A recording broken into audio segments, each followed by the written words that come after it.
I'm dishing with musicians. I'm dishing with musicians. A talk show about history. I'm dishing with musicians. I'm dishing with musicians. Let's take a stroll down music history.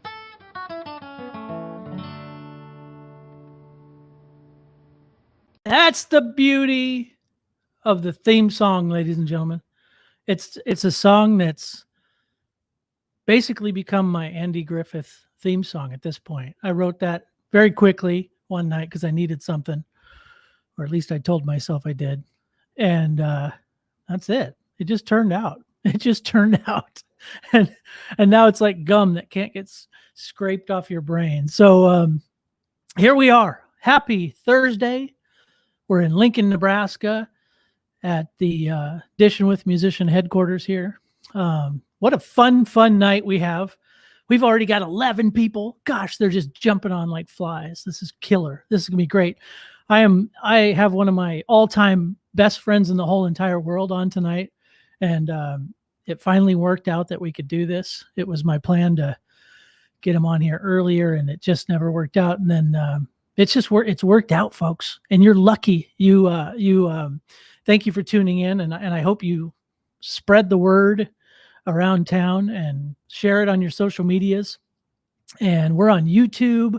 We're on the Zubar page. Thank you to the Zubar for sponsoring tonight. We're on, of course, the Nebraska Performing Arts Hall of Fame that sponsors this show, and KZUM helps us out as well. There's all kinds of great local organizations involved, and we just thank you for being here. This is going to be a super fun night of history. And fun and incredible stories and lots of laughs. So make sure to tune in, stick with us the whole time. It's going to be fantastic.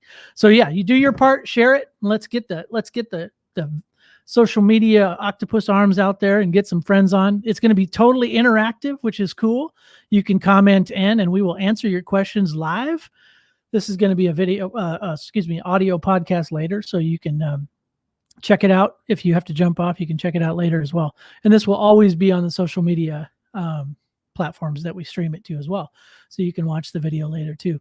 So without further ado, I'm welcoming him on. This is Jack Hotel in the flesh. Ladies and gentlemen, the brains behind the organization, Mr. Günter Voelker in the house.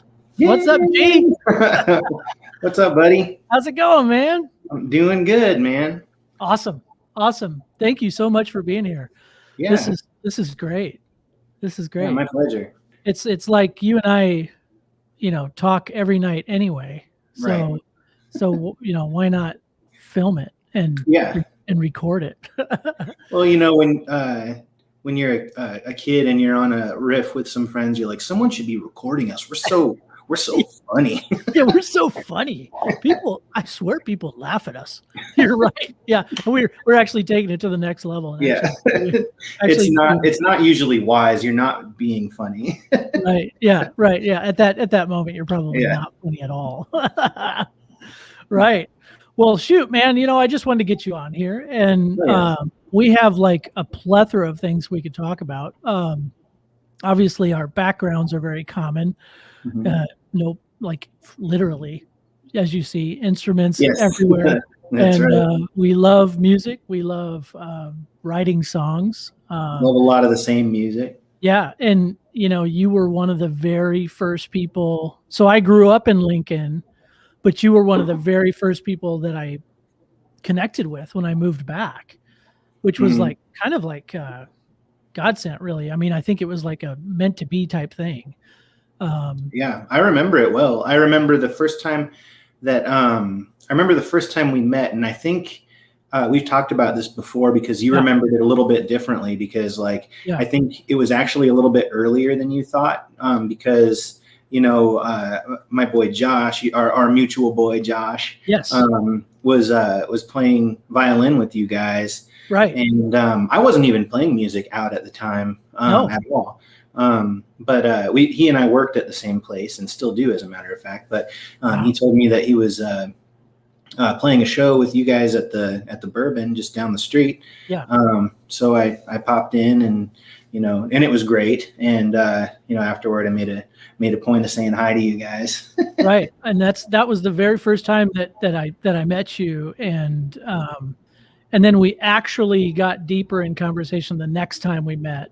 Mm-hmm. And that's what I was thinking, because you meet so many people and it's like, Yeah. and but you were right. And then I was like, oh yeah, we did meet before. That's right. But yeah, you're totally right. And yeah, and Josh played with the Bottle Tops at the time. He was sitting in with the Bottle Tops. And that was kind of, my first glimpse into a community that was so different than what I was used to at the time. And I will always just be fond of Lincoln's music community because of that. Because it was like a warm embrace. When I moved back here, everybody wanted to play with everyone else. Yeah. And there was no drama. There was no bull crap about it. Like I came in Chicago, it was not that way. Right. And it was I've talked about this on numerous podcasts, how it was just very segregated and very like, no, you stay over there, I'll stay over here kind of thing. Right. And it never was productive because of that. And so I just fell in love with it. And I was like, wow, really? You want to play a show again with us? You want to jam? Like somebody asked me to jam one time and I was like, what? That wasn't really a thing in Chicago, jamming? Not really. No, like you got booked and you played a show and then it was like, hey, yeah, I guess we'll see you later. Like, and that was it. Feel like in different, I've never lived in a bigger city like Chicago. I mean, Chicago is kind of like the quintessential, like big American city in a lot of ways. And I'm not saying there's no scenes there. Yeah. That's kind of what I was going to say. Like there's like the Hideout and, the bands play the Hideout. They all play together, Kelly Hogan, Joe Patterson, the Bloodshot Records people, they all play together. But yeah, I'm not saying that, but it's so difficult. Like I was there for 10 years and I never was able to really break into that, like that vibe of like community that Lincoln, Nebraska has and Omaha to an extent. I think Omaha has a really cool little vibe going on with some of the stuff Matt Cox and his wife are doing and that's a funny kind of stuff. Like speaking to that, that's always been a funny thing for me. I've just observed, going way back, like well before I was even playing out, like people talking about Omaha and Lincoln rivalry and stuff, and I've never really perceived it personally. Like, I don't know. Maybe I have a tiny bit here and there, and I maybe I have some anecdotes that I'll keep to myself. But like, my experiences have largely been like, great people like Matt Cox, just like, people you love, like, and they just feel like they're in the club, just in the scene. And I'm going to put this little thing up because I forgot to mention about it. But this is this is the nonprofit that this show is streaming through, the Nebraska Performing Arts Hall of Fame. So throw us like $3 or $5, and it would just do amazing for the organization. We buy plaques for people inducted in the Hall of Fame, and we buy all kinds of stuff to do the live streams with. So that would help us pay for it. So be cool and throw us a few bucks. But and thank you so much. But I will say that back in my punk rock days, like when I played with Hootenanny and M80 and Rocket FM back in college, there was a little bit of riff. I mean, there was definite like noticeable, but these are like young punk rock kids. So it was a little more of that, like, hey, you do your thing, I'll do mine. But not in the roots scene, like not in the Americana scene or the bluegrass folk scene here in Lincoln. Like never once have I ever felt like unwelcome, which is like really something not a lot of people can say, Yeah. I've come, that's just like been the scene that I've known, just because I've always lived here, but I've come to realize, just from people like you and, other people that's pretty remarkable, really.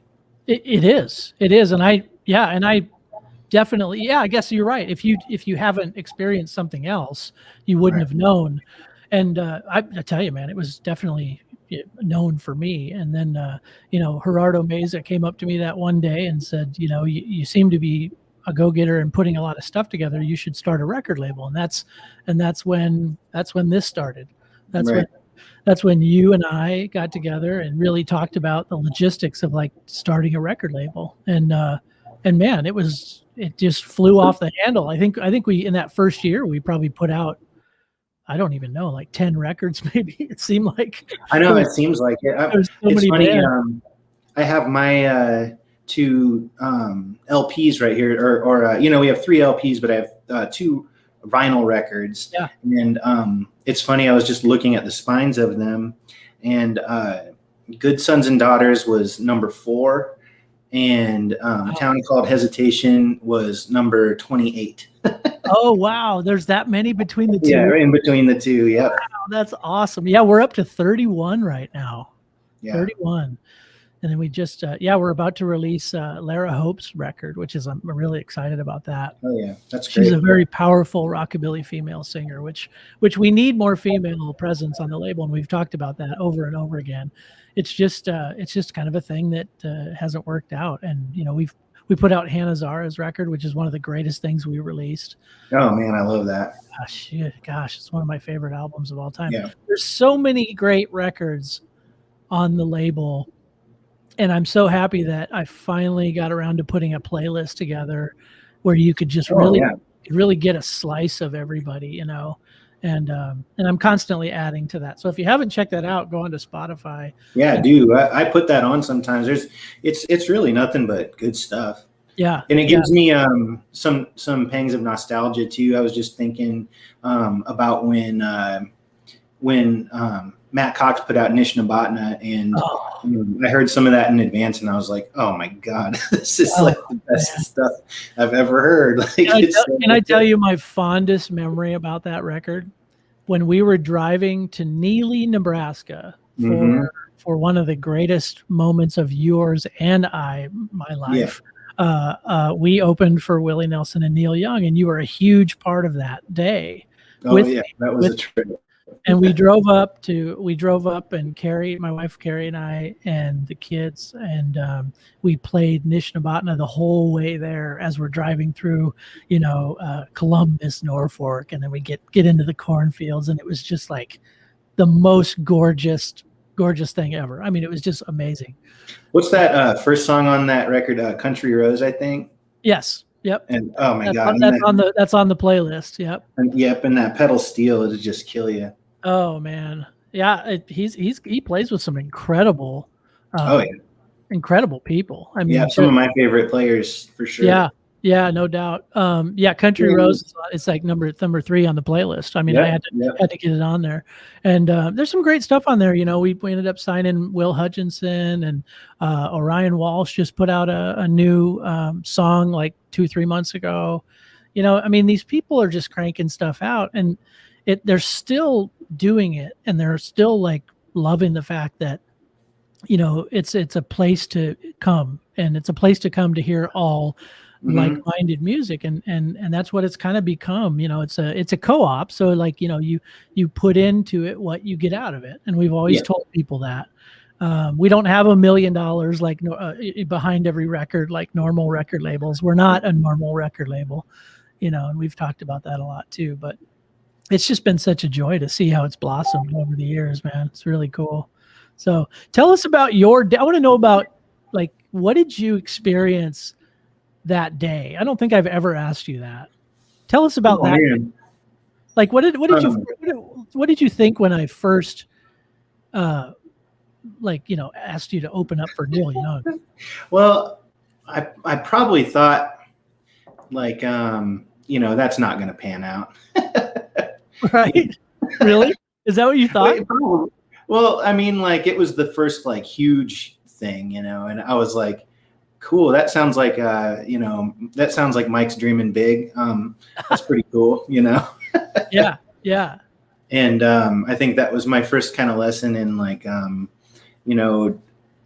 Mike will get some things going. Yeah, well, thanks. But so yeah, when you first told me, I think that was probably my impression. But then when things started to like, pick up, and it was like, they're in, this is happening, we're negotiating with these people, It's going to be here. I was like, what are you talking about? Right. Oh my God. Like, I think I tried not to think about it very much.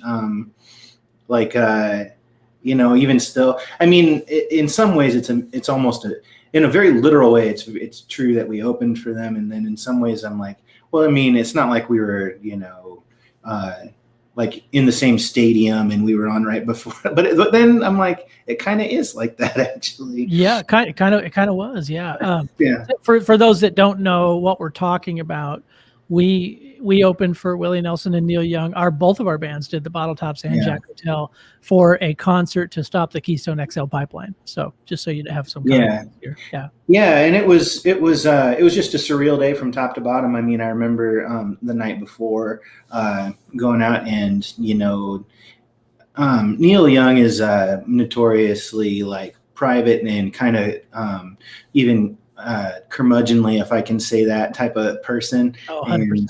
And I'm sure he just sort of was aware of it and dealt with it, that we were all like staring at him when he was like doing his sound check, the night before he was doing his sound check.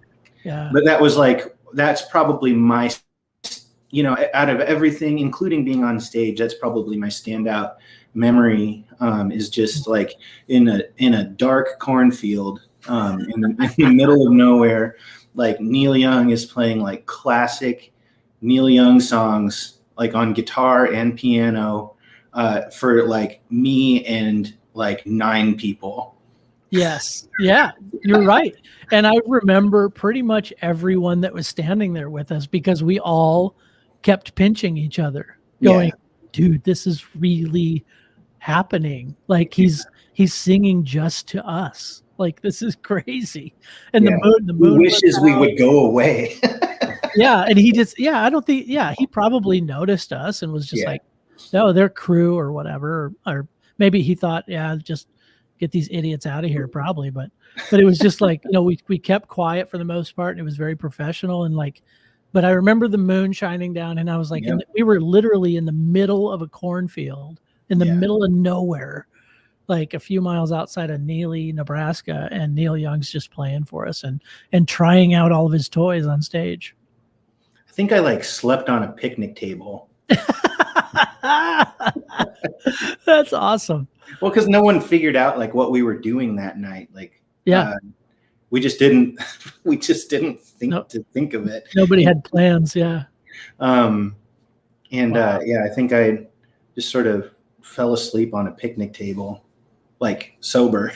Yeah. Completely sober. Just like, I'm going to bed now. Yeah. Wow. Getting ready for like one of the greatest weekends of our lives. It was just like, wow, man, this is totally bizarre. It was absolutely bizarre. That's the only word I can think of, really. It was bizarre. Yeah.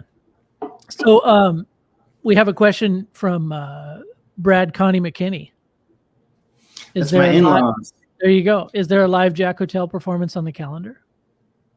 You know what? There is not quite yet. We do have a couple open talks, and we're just trying to figure it out. It's a tricky thing right now, trying to figure out what we want to do, just with regard to COVID protocols and stuff like that. I mean, I know that vaccines are on the horizon, and hopefully an end to the craziest part of this is on the horizon. Mm-hmm. But it's still one of those things. It's like, how much time, energy, or even money do I want to invest in it? Like, when we don't know what's going on yet. Yeah. And like, do I want to put anyone in danger, or do I want to be in danger myself? Yeah. We talked about this earlier, man. It's a very touchy one, because I played my first show last Friday, and my only reason for doing that was to, like, in making sure that, like, it was totally safe. I mean, and mm-hmm. they assured me that it would be, and it was. There was people two tables away, and it was indoors, which is that was really weird for me, and it was not comfortable showing up, and it was just different. It was different. But I totally know what you mean. So the answer is probably, it's just kind of in the, we're on the precipice of change and vaccines and all this. Yeah. So it's getting there, but it's getting there. Yeah. I hear you. The outdoor shows are a little more comfortable than the indoor ones. Yeah, and I've done a couple of little outdoor things here and there over the course of quarantine. Not many, really, only a couple. It wasn't the same. It's definitely strange. And surreal, and I like shaking hands or even hugging people if that's what they want to do. I've always been that way. Just kind of feeling like, stay away from me is a very strange feeling for me. And even still, after all this time in quarantine and stuff, like, it still is against my nature. I haven't really adapted to it. Like, we could talk about that forever, but yeah, it's been weird. Yeah, it definitely has. But guys like you and I mean, we play quite a bit. I went from 80 shows a year to like 4. So it's just it's a very strange thing, man. So let's tell the people what we talked about earlier. We're going to do a giveaway for those that are watching right now. I can either give stuff away, and so can Gunter. He mentioned earlier that he could. So, what should we give away tonight? I'd be happy to give away a couple of records or CDs. We don't have Good Sons and Daughters on CD at this moment, but we do have it on vinyl. Cool. Wow, that's a huge deal.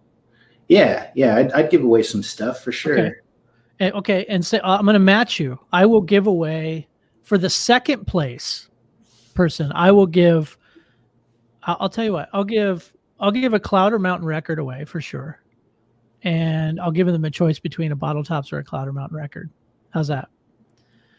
What's the competition? Here's the competition. Now, we talked about this a little earlier. We want to know the best band name.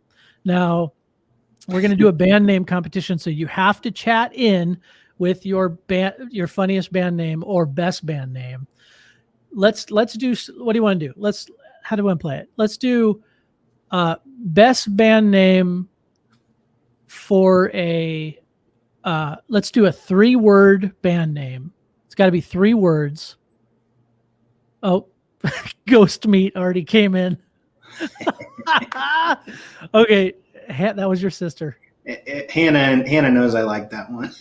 Yeah, Ghost Meat just came in, which is really funny. Here's a little fun fact about her. Did you know Gunter's sister Hannah is an incredible visual artist living in Lincoln? Did you know? This is true.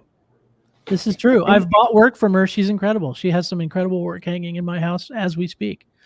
Hannademma.com. Hannademma.com. That's HANNAHDEMMA.com. Yeah. Check it out. Had it loaded. Oh, dude, you're killing. How are you winning? Oh, I think she meant that she had Ghost Meat loaded. She had it in the chamber. Oh yeah. Why am I not seeing? I should be seeing all the comments. Why am I not seeing all the comments? So maybe people aren't seeing. Maybe people aren't seeing.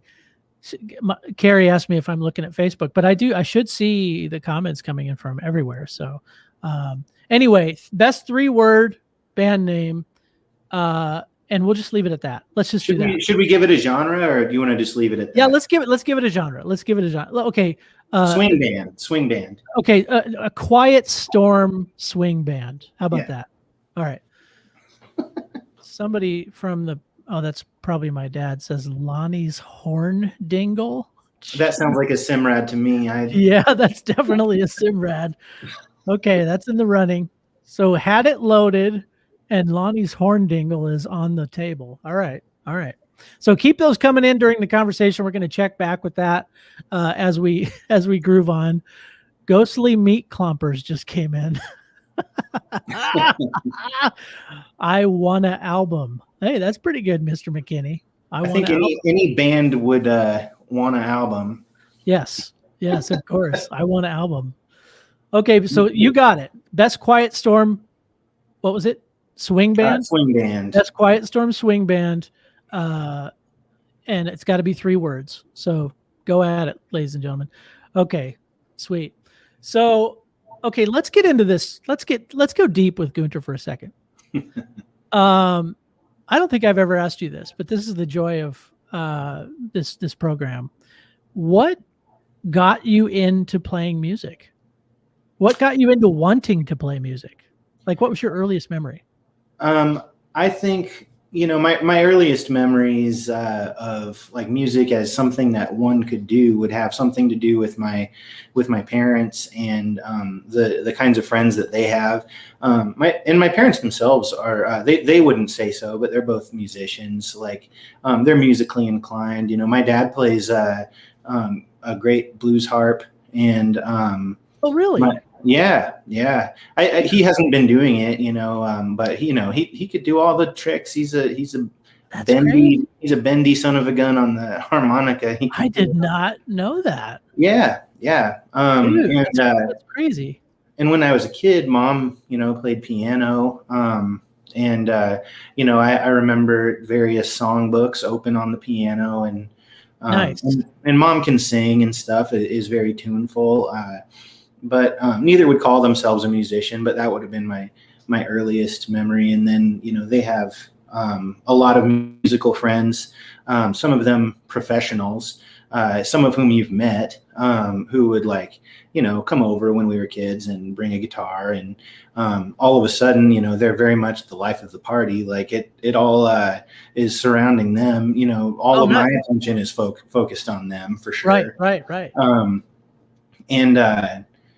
We used to go to this little hippie commune farm in Missouri called the Little Farm, owned by our good, dearly departed buddy, Herb Petty. And, he would host these incredible Memorial Day parties in particular, and people would bring instruments, and, I'd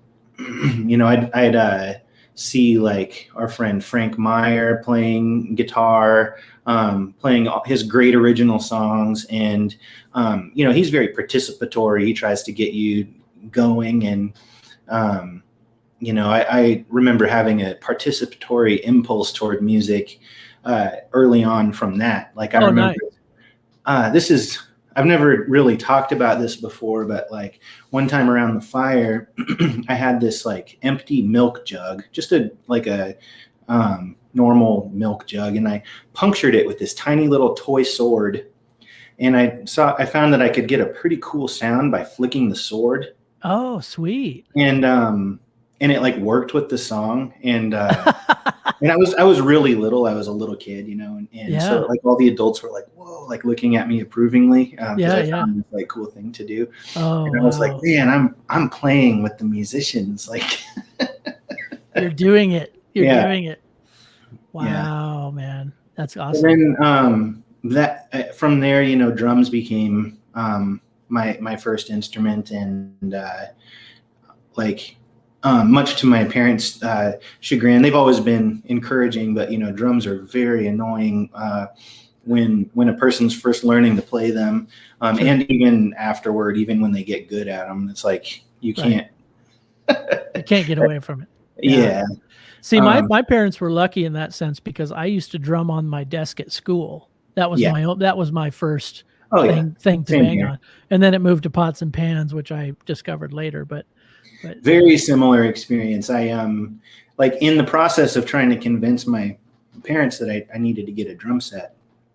I just had like every bucket that I could possibly find overturned in my room, and they all made different sounds, and I arranged them just so, and I played different rhythms on them and stuff. And wow, I had a couple of drumsticks, and I was very annoying.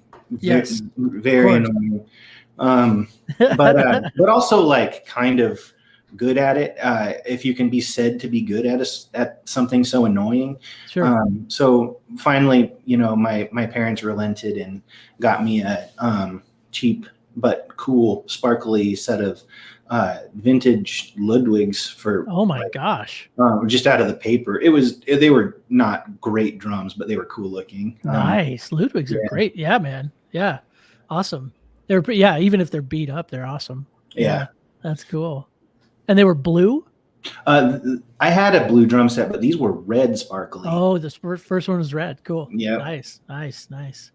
Yeah, the sparkly drums are super nice. I never did own a pair of sparkly drums, but I now have a pair of swirly drums. There's like a I like the swirly. Kind of a cousin to the sparkle finish. Yeah, it's very fun. But yeah, I'm very similar. Very similar. Yeah, it sounds very similar. Yeah. And it's nice that you played drums first. That's interesting. Yeah, I think I don't analyze it too much, but I think it's probably fair to say that you can hear the fact that I played drums first in my playing. 100%. That thumb. It's the thumb. Yeah, that kind of thing. Like, yeah. Just like having more than one thing going on at the same time, kind of thing. I don't know. Well, your style of playing is very much finger picking esque, and it's the Travis style picking. Some of the bluegrass players would call it Travis style picking, I guess. Yeah, sure. Or Doc Watson style, or it's whatever I'm doing is some kind of like a real purist Travis style picker would be like, he is not Travis picking. Right. Whatever I'm doing is some kind of hybrid. Sure. You probably you took it from a few different things. Yeah. But you play banjo too, but mostly you play you like to play clawhammered, right? Well, it's the sound I like the most, but actually I suck at clawhammer. Okay. I'm actually trying to learn. I've tried to learn it off and on, and I've had it explained to me in every possible way, and I do get it. I get what's going on, but there's something about the motion of clawhammer that if you've been playing guitar for as long as I have in the way that I have, for some reason it really messes with my brain. Like, interesting. I watched great players like go back and forth beautifully between guitar and clawhammer banjo, and I'm like, man, that's what I want to do. Yeah, man, I love that sound so much. There's actually very few sounds that like speak to me more than like a well played clawhammer banjo. Oh, I know. It's so like what our friend Max can do is like my favorite. Oh, I know. Max Morrissey from Bud Heavy and the High Lifes and numerous other bands. Man, he's a local kid here in Lincoln, and he is just awesome at it. Yeah, he's a special player for sure. And he was another one there at the beginning. I think he was, in fact, correct me if I'm wrong, but wasn't he at Dugan's with you having a drink when I met you the second time? Boy, if he was, I thought so. If he was, and I don't remember it that way, he'll be mad at me. Yeah, I believe he was, because that was the first time I met Max. He was sitting down and you guys were talking, and that might be right. And you guys kind of both discovered at that point that I had a love for Doc Watson and old timey music, and that just blew the doors off of conversation. Oh, sure. And just opened up all kinds of ventricles, and that was a really incredible moment, because I think at that point, the three of us kind of said, hey, we should play a show. And in fact, I have a poster of that show that we decided to play. It was Buddy Heavy and the High Lifes, Jack Hotel, which mind you, at the time, you weren't even playing at the time. Right. You were like brand new. Yeah, so new to the scene. So anyway, get back into your lineage, because I didn't want to interrupt that. Oh, no, it's fine. Well, I started getting into guitar because my dad had salvaged a guitar. I wonder if he's listening or watching. I don't remember exactly where he got it from. I know he was working on various. But my dad is just an inveterate salvager. He's looking in the dumpster. I think he nice. He like pretty literally just scrounging, and I think he's kind of had to get out of the habit, because my folks realized, like, what are we doing? Like, why are we collecting all this stuff like that we're not going to do anything with? I think my mom had to be like, you need the stuff. Oh yeah, right, yeah. That's funny, man. But you can find some real magic. In fact, thinking of your parents' backyard, I can tell they kind of love that style. Yeah, they're not hoarders. Like, you know, my dad's doing cool stuff with the stuff he gets. Right. But yeah, I think my mom had to kind of put her foot down and be like, you need to not be picking stuff up out of the trash. We don't need more projects or more junk. Yeah, Dad picked up a disparate guitar body and guitar neck. They did not go together. And he, you know, a non-guitar player and non-luthier, but brilliant jack of all trades, woodworker and everything else, glued them together and strung the guitar up and figured out how to tune it to standard tuning. Oh my gosh. Cool. I know. Wow. and leaned it up against the wall and just sort of figured I would pick it up out of interest. Wow. No, he just left it there. Yeah. And I did. He was right. I picked it up just like out of interest, messing with it. Like, it's just that, wow. It was that time in your life when you're just a sponge for things, you know, and you're not like intimidated by things. Right. You're just like, I'm going to mess with this now. You know, I didn't have any kind of instruction on it or anything. I just, I figured out how to play a melody on one string with drone string underneath it. Okay. You know what I'm saying? I do. Very much like a sarod or something like this. Yeah, like kind of a, you know, dulcimer like kind of sound, and yeah.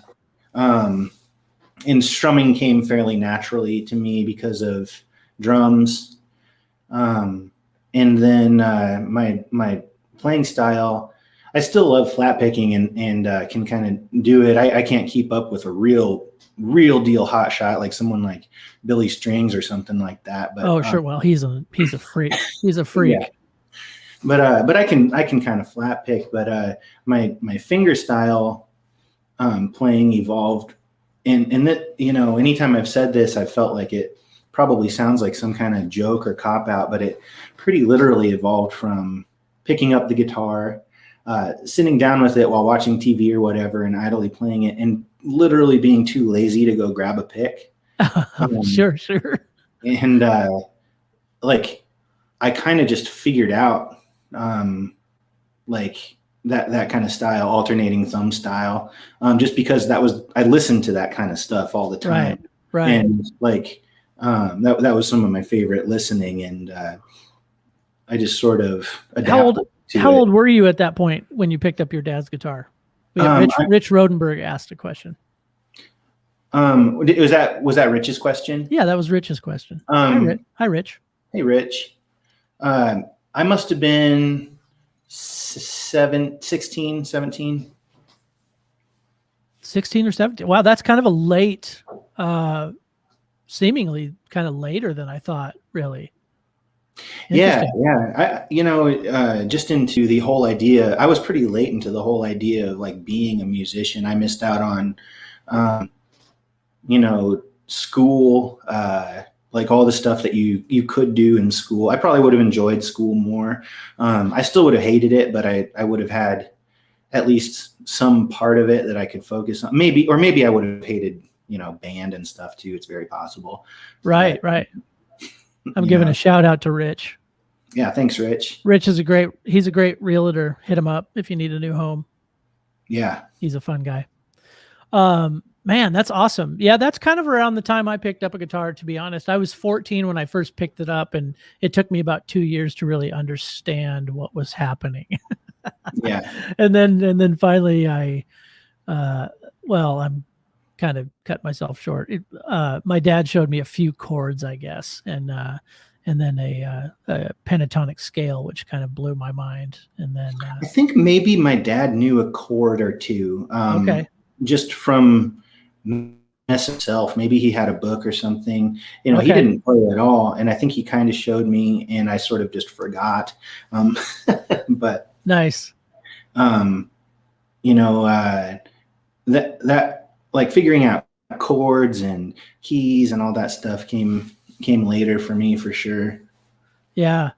We also had somebody, let's see, who was it? It was Alicia Steele says we need a Voelker family talent show. My gosh, that'd be a lot to chew. Good. There's a ton of talent in your family, no doubt. No doubt about it. Yeah, they're pretty great. Great. Yeah. People. Yeah. Your dad is one of the greatest bar dancers I've ever seen in my life. Oh yeah.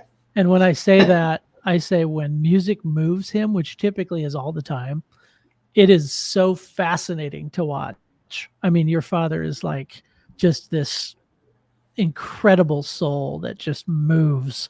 Like he kind of embodies the music he's listening to, which is really fun to watch. Oh yeah, he gets down. He does get down. And my daughter Annie has danced with him on numerous occasions, and it's just a splendid mix of chaos. I just love it. He gets a lot of pleasure out of that, I know. Oh, I'm sure, man. I'm sure. So for a long time, what I know about you and what we've talked about, for a long time, you kind of got playing music. You kind of started playing music in front of people, sort of somewhat timidly, like kind of very, very slowly, and you started playing with other bands. Am I correct by saying that? Well, I don't know. Yeah, you're not incorrect. It was a weird start for me. I didn't have a band of my. I didn't start writing songs until Jack Hotel. Right. Like, your own material. Right. As a drummer, I played in a couple of bands, and I also was a duo partner with Ember Schrag, who now goes by Rose. But when she was here in town, people might remember Ember Schrag. Yeah. And I played guitar with her, and stole whatever I could steal from David Rawlings, and that kind of course, man. Yeah, what a great. I know that David Rawlings, is a huge influence of yours, like you've talked about. Yeah. And which we've actually seen together. Yeah. We've seen them play together, and it's just Gillian Welch and David Rawlings are some of the greatest music ever. If you don't know them and you're listening to this and you're going, who's that? Make sure to check out their music, because in the style of music that we love, that you and I love, it's probably the top creme de creme. They're royalty at this point, and right. They could just say, we're not putting out any more records, we're retired, and they could rest on their laurels and have like royal output, and still just be legends. They're in a very rare category. Like, if you think about it, for people who know them and their music, like no band or musician at their age, like who and like still alive and playing music is regarded the way they are, just in tones of awe. Like they're who you go to. That's the quality stuff. It's fair to say that they changed my life. They're one of those like small handful of artists, Gillian Welch, like they describe it as the band called Gillian Welch. That's one of those handful of artists that I could fairly say changed my life. Did I ever tell you how I got into them? It's very fun. I'd love that.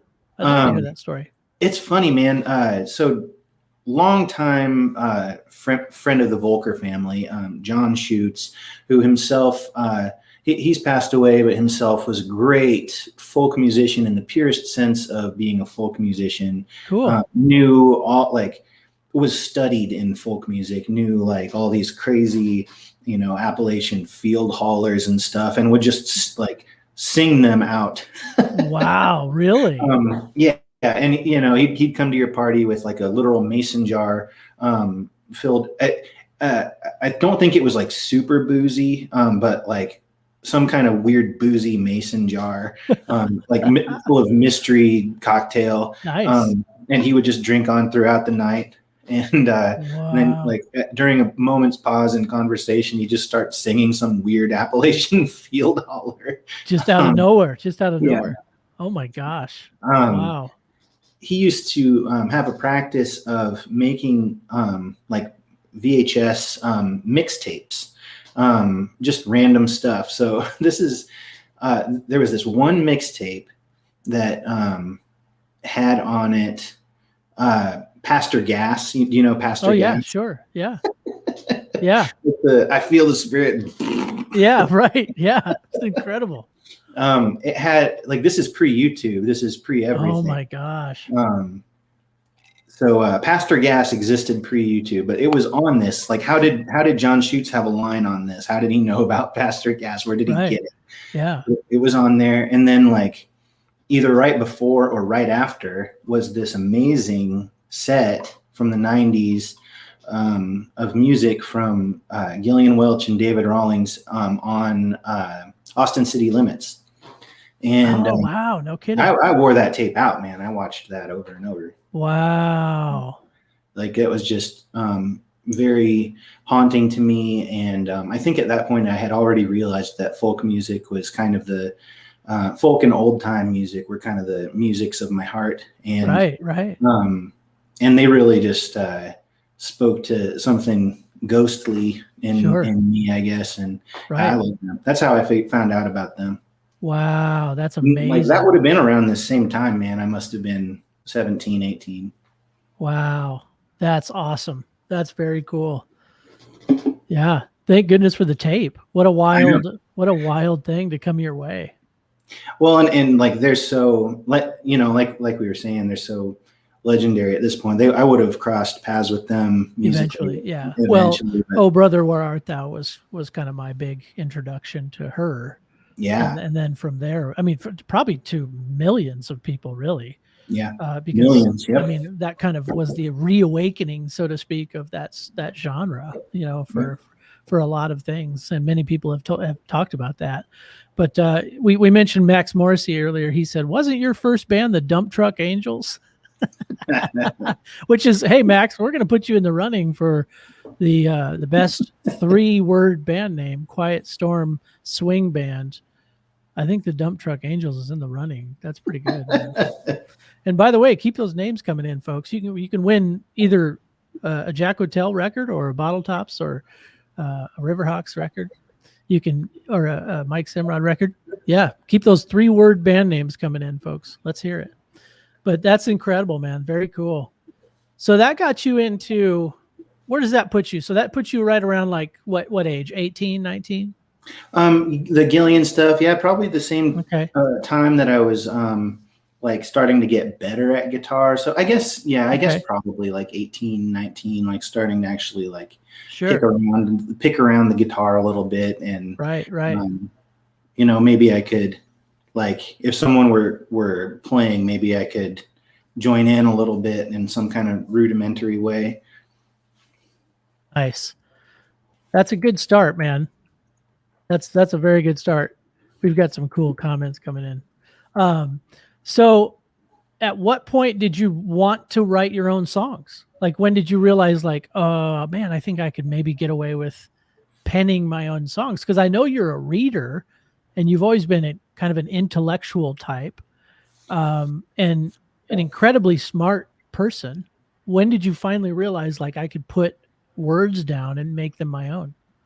Well, it's one of those things where, thanks, man. It's one of those things where, like, it took a while for my abilities, I guess, to catch up with my taste. Okay. Interesting. And I'm sure that's true for everyone, but when I'm not good at something, I get very like impatient with it and throw it away immediately. That's why I can't play clawhammer banjo yet. Yeah. Right. I'm like, this is stupid. I hate this. Even though you love it. It's like your favorite thing. I do. I love it. Well, and it's one, not to get on too wild a tangent, but with banjo, it's like I could play banjo in some group and someone would be like, hey man, you play banjo, that's cool. And it's because I'm playing it like in my own kind of way that is adapted from my guitar style. I'm not playing it how I want to play it. Gotcha. But interesting. Like, which is I want to be able to play great claw hammer like Max can. Yeah, sure. But I could kind of fake it like reasonably well and produce like decent sounding music on the banjo. So like when I'm so frustrated with claw hammer and I'm like, why can't I get this? I just start doing my normal thing. Like, I'm like, why would I struggle with this stupid claw hammer thing when I can make the instrument make music? Does that make sense? Yes. I know what you mean. I get you. Yeah. But that was a tangent. What was I talking about? Sorry. That's kind of the way I am on mandolin, really. I mean, you know, I want to be better and make it sound like I'm playing a million notes, but I'm wanting to be way too tasteful and I can't play that fast. Yeah, I'm held up on mandolin too. I can play it, and you know, I know a lot of chords on it and stuff, and I can keep up a little bit in the group. And if we're playing a slow song, I could do a pretty lead on a mandolin, but I can't. I don't have the fluency on it that I have on guitar. To actually feel the instrument like Brian McGovern plays. Right, exactly. He's a local player. I think he can actually get to a point where he can feel like what the melody should sound like, and that's a big turning point in playing a musical instrument for sure. Right. So yeah, so that kind of puts you. We had a question. Now this is an interesting question, and we can get into this more later, I guess. But later is probably now. I don't know. But this is a really interesting question, and probably in your timeline kind of fits. This is from Mr. McKinney again. Mm-hmm. How and when did you meet the great Dr. John Walker? John Walker, you know, local music giant, John Walker, folk music player and scholar extraordinaire, label owner, like all the things. He you know, loomed large in my listening history. You know, I've talked about it a lot before, just how, you know, my parents would put on Dr. John Walker records, you know, which featured, as you know, like a lot of our friends, like David Morris, you know, Fuzzy Blazek, you know, Pete Blakesley, like Steve Hansen, like all the great players, all the big names in Nebraska music history. Like exactly, they're all on those John Walker records. Yeah, they say follow the money. You can just say follow John Walker. That's follow John Walker. He's the money. Yeah, he's the money, pretty much. John Walker, he's money the way Vince Vaughn says it in Swingers. He's money. Yes, for sure. Yes, that's a perfect way to put it. But they used to put him on the turntable when they're cleaning or whatever, and then when that record was done, they'd put on Bob Dylan or, you know, Eric Clapton or, you know, or whatever they put on next. I didn't have any reason when I was a kid to distinguish between all these artists. And then it was only later, like I was older and I was like, John Walker lives here? Like, wow. You know, so you assimilated him with like the enormous names on the record player. Wow, that's awesome. It didn't, like, there was no great dissonance to me there. Like, he is that great. There's no question. Yeah. So, and those records are that great, especially, you know, Anoki Boy is my personal favorite. I love them all, but that's my favorite. Wow. Yeah. And you know, it blows my mind that, if you're lucky, you can still come across a John Walker record, like floating around record bins across Nebraska, which is like a super find, you know, and I always typically try to buy them when I find them, just to give them away to somebody else. But man, it was a trip at his memorial. They were giving away, like, they just, you know, records from storage for him, and they were brand new. Oh, really? Yes. So it was an absolute. I grabbed a couple. I couldn't not. They were just giving them away, and saying, you know, if you already have it, give it to someone else. Just spread the love. Right. Kind of thing. Right. And I've tried to do that, but at the same time, I'm not giving up my inherited copy of Anoki Boy. Right. I would not. Yeah. But Right. But yeah, it was a complete trip to see those records in mint condition in their shrink wrap, because I'm used to seeing them beat to hell with like drawings on them and like someone's name and, you know, yeah, and like scratchy and stuff. These were just like mint condition. Yeah. So that was fascinating. Wow. But, okay, so I met John Walker at a Christmas party at Cinnamon Dawkins' house. Oh, no way, man! Really? Yeah. Oh, that's cool. That's cool. I didn't know that. Yeah, it was a Christmas party at Cinnamon's house, and we got out some guitars, and you know who was there? I'm trying to think who all was there. John was there, and I was there, and Max Holmquist was there, and like a young baby Max Holmquist was there, and he just was just learning, and it's sweet to think about now. Wow, that's super cool, man. I'll be darned. But you know, when I realized that I was sitting there with John Walker, I was like, dude, can you play Sandhills Rag? I was like making all these specific requests from the records. Oh my God, I bet he loved you. Oh yeah, I think he was like, I think he felt like the superstar that he is, because I was like, whoa. Yeah, right. And like seeing John Prine at a party, you know, it's like, that's exactly what it was like for me. And I was eager to impress him. You know, I was like when if the song Circle or Swap or whatever it was came to me, I was like, you know, I'm going to play Diddy Wah Diddy, like Ry Cooder style or whatever. Wow. You know, to the extent that I could or can, which is, sure. You know. And I think that's probably why he just adored you, because he did. He absolutely was fond of you to the nth degree. Every time I was around him talking about you, that's the vibe I got. Yeah, I love that guy. The feeling was mutual. And I didn't have a lot of time with him. I only, to be quite honest, I only knew him for maybe 2 or 3 years, seemingly, before he passed. And it was in the short time I had with him, I had probably had like, you know, maybe a dozen conversations with him, and 6 of those were longer. But through those conversations, it was always our dream to, we had talked about it numerous times, that we wanted to do a comp together that would mix his label bands with my label bands. And that was on the plate to do, but we just never got around to do it. And it would have been a beautiful thing. Yeah, it would have. Would it have been more of a comp, or would it have been like a new album collaboration type of thing? Oh, it would have been a new album thing. So the idea was that we had talked about bands on the label writing a new song for it. So it wouldn't have been like a song that they had done already, but his idea was that, we could get, you know, past bands to contribute a new song to it. So it would actually get some of the bands off their butt to like be creative that maybe weren't putting out a record. So that was really exciting to hear. And we just never got around to it. But what a cool idea that would have been, because some of the bands on his label are, my gosh, they're wonderful. It's a lot of those.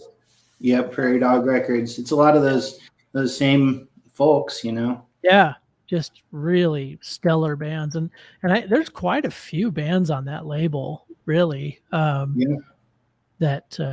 he assisted in putting those records out. So, you know, we didn't have a lot in common, but we had that in common, and we had music in common. So it was really neat to you know, when he first met me, I'll never forget it. I think I was standing next to you, actually. In fact, I think maybe it was you and Nate Morris and myself standing there when I was introduced to him.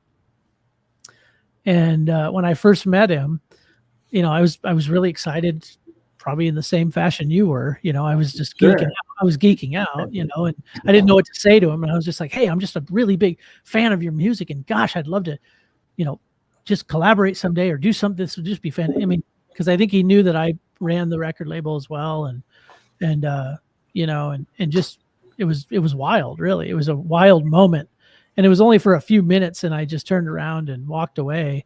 And he had asked either you or Nate. He said, "What is that guy, a salesman?" And I'll never forget hearing that because it made its way back to me and said, John Walker asked me if you were a salesman.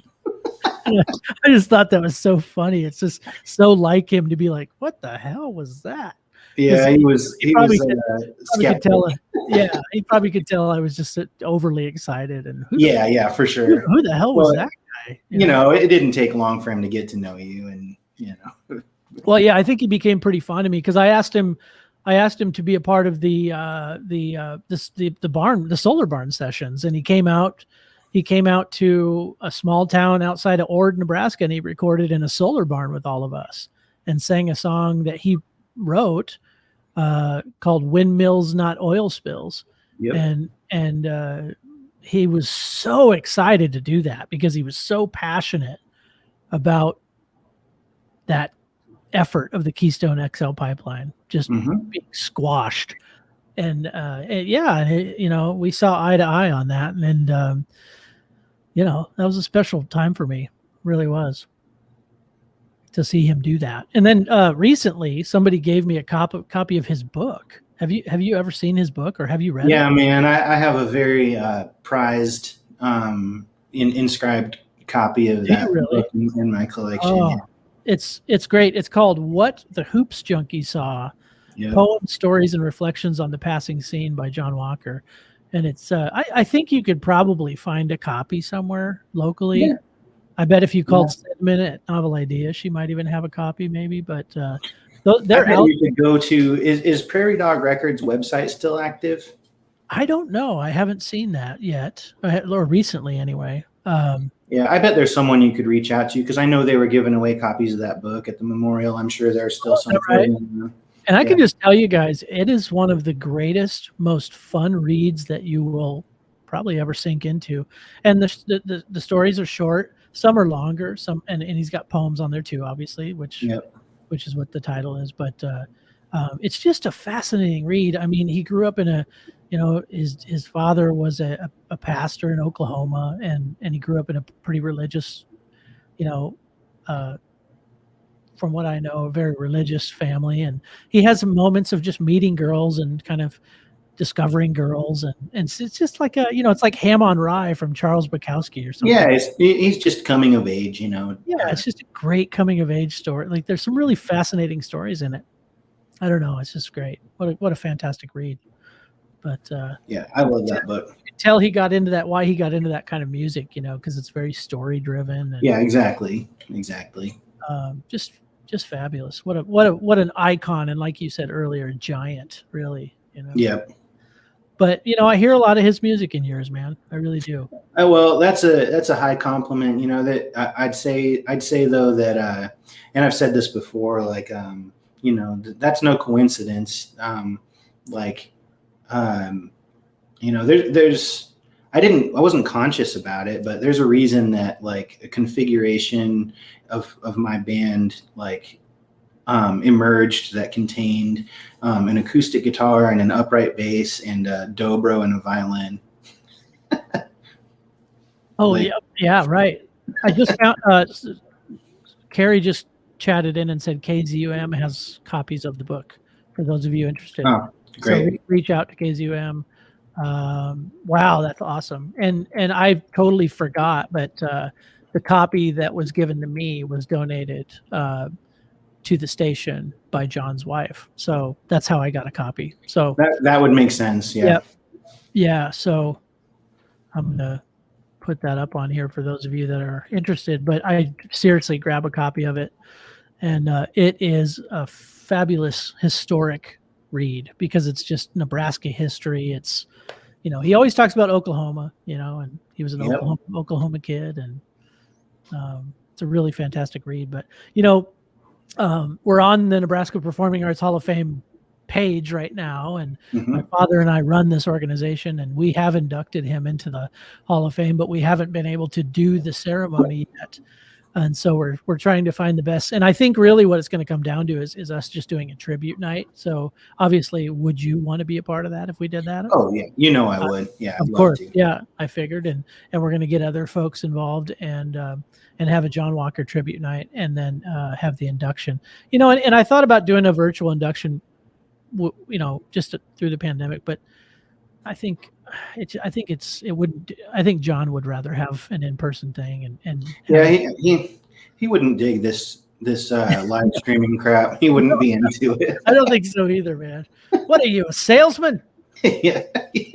Just imagine John like live streaming. Yeah, I know. He'd be like, shit. God, what is checking this? The comments. Yeah. So how are we doing on the band name out there, folks? Do we got let's see, 3-word band names coming in for free copies of records? Give us your favorite 3-word band name in the swing genre. Quiet Storm Band. I'm not sure what that means, but no, just go ahead. Just 3 words, just whatever. 3 words. There has to be a jam. Yes, Rich Rodenberg. There has to be a jam. He would want a jam for sure. Yeah.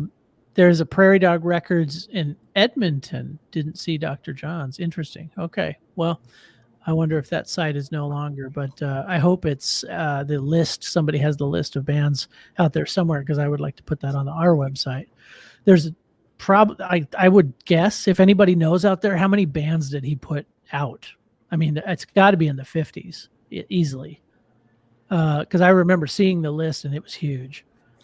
I'm going to go on. I think it would have been, I can't remember, prairiedogrecords.com. I'm looking on the Wayback Machine. Okay. Yeah. Prairie Dog Records is what it was called. If anybody can find the list of bands John Walker put out, that would be incredible. Or if any of his family's listening tonight, that would be kind of neat too. But yeah, what an icon, man. Absolutely. And like you mentioned too, his bandmates, Dave Morris, and who was the lap steel player? Pete Blakesley. Yeah. And Fuzzy played with him a lot too. Okay. Yeah. Incredible players, man. Just a wonderful experience to see them play. They were always, commonly playing down at the Crescent Moon and and LAFTA. They do some shows there. Fantastic stuff. Okay, so we've had. Oh, this is interesting. We have some questions coming in here. This is, hold on. Video question. Weird. Hold on just a second. Hi, I don't know your band. I'm doing this for my wife. What is your favorite instrument to play when you're sitting around the house? And don't say guitar, because we know it's probably guitar. What other instrument do you like to play other than guitar when you're sitting around the house? Is that good? You want me to do it again? Wow. What the hell was that? Okay, well, that guy. I think I know that guy. I think he's a local businessman. Yeah, I think he's a local business owner in Wiskatoot, Kansas. Yeah. So yeah, that's an interesting question from a fan out there. Wow. What other instrument do you like to play? Well, we kind of already talked about that a little bit. Yeah, we kind of did, but he wasn't watching the program. Yeah, he doesn't. He's not a fan. So I married into a pretty cool B-bender Telecaster that my wife already had. So I like playing that sometimes. Yeah. Nice, really? Yeah. The pole string. I'm not good at the B-bender, but I do like playing the electric sometimes. The pole string. Yeah. Wow, that's awesome. It's fun to throw in there a little bit. I remember the first time I played a B-bender was with you. I was sitting in, I was playing, can I say their band name? Can we want to be family friendly here, right? I was playing Shit Hooks guitar. Everybody knows that. Yeah. Okay, good. So, I had a B-bender in it, and I didn't know that. I don't think I even really knew what a B-bender was. And he let me play it with you guys, and I was like, why is this out of tune? Like, what am I doing? Oh, because Phil Shoemaker had one. Yeah. Oh, you didn't realize when you pulled it, it went out. Yeah, and just in the course of playing naturally, like I just kind of move around. You didn't know. Yeah. For those that don't know what that is, when you pull the neck down, the B string goes typically half step or a whole step up, or down, either way. You can adjust it to whatever. Yeah.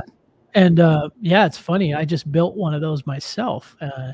And it famously was played on an album called Sweetheart of the Rodeo by the Byrds, which Clarence, which is not what I sounded like playing it.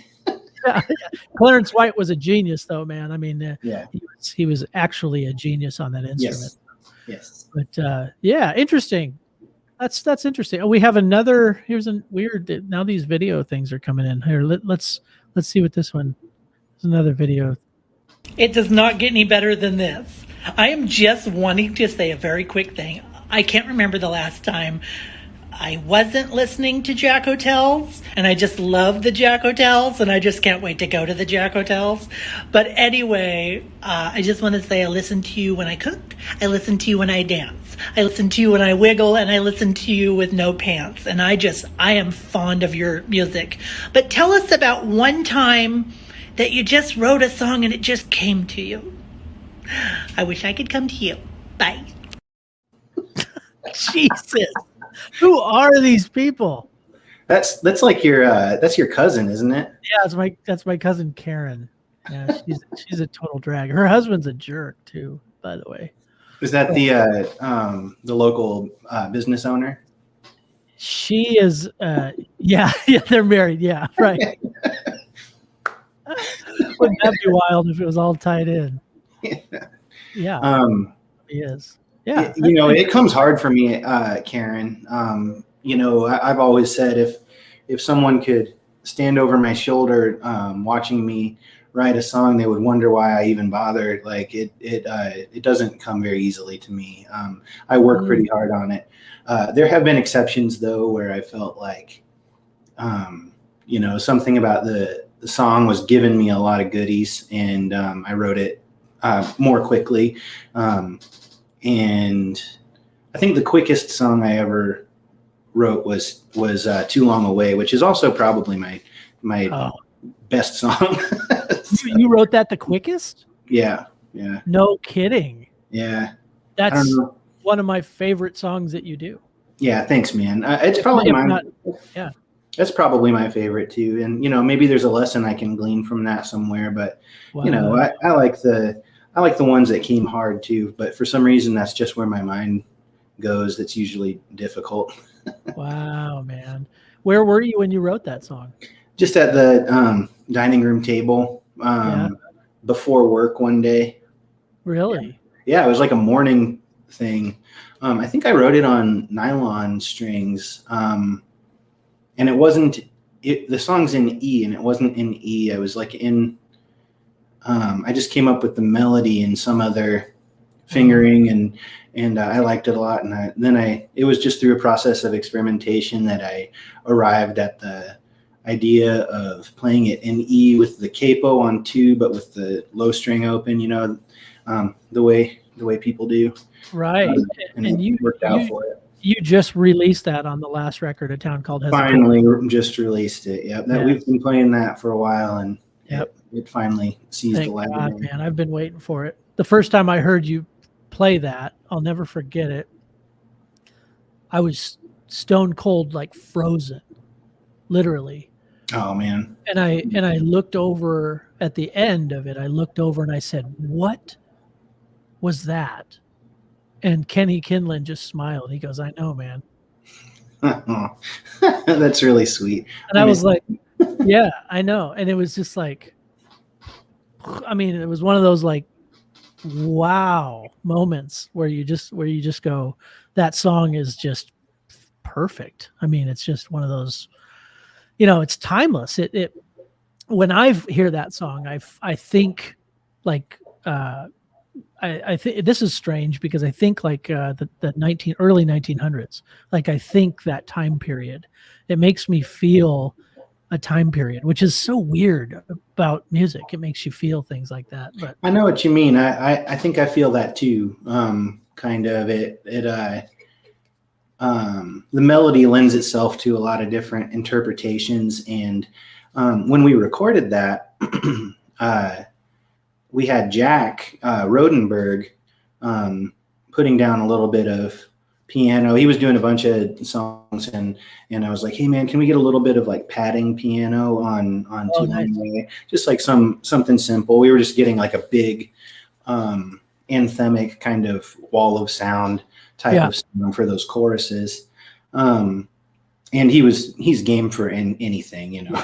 He's great. Jack Rodenberg is phenomenal. Yeah. Well, he's just like one of those people. He like literally just game for anything, enthusiastic.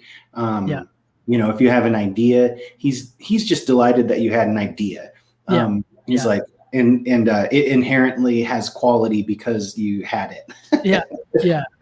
But so we were recording at Maddie's house, you know, like our last couple records have been. It was recorded at home, largely at my house and at Maddie's house. And like I was going to the bathroom, and I heard Jack like just tinkling on the melody, like you know, while he's waiting for his next take or whatever. Right. And I ran out and I was like, Maddie, record that. Oh, nice. So if you at the end of the record, you hang out for a minute, there's some quiet space. Like, you know, it's kind of an old 90s move, a hidden track at the end of the CD.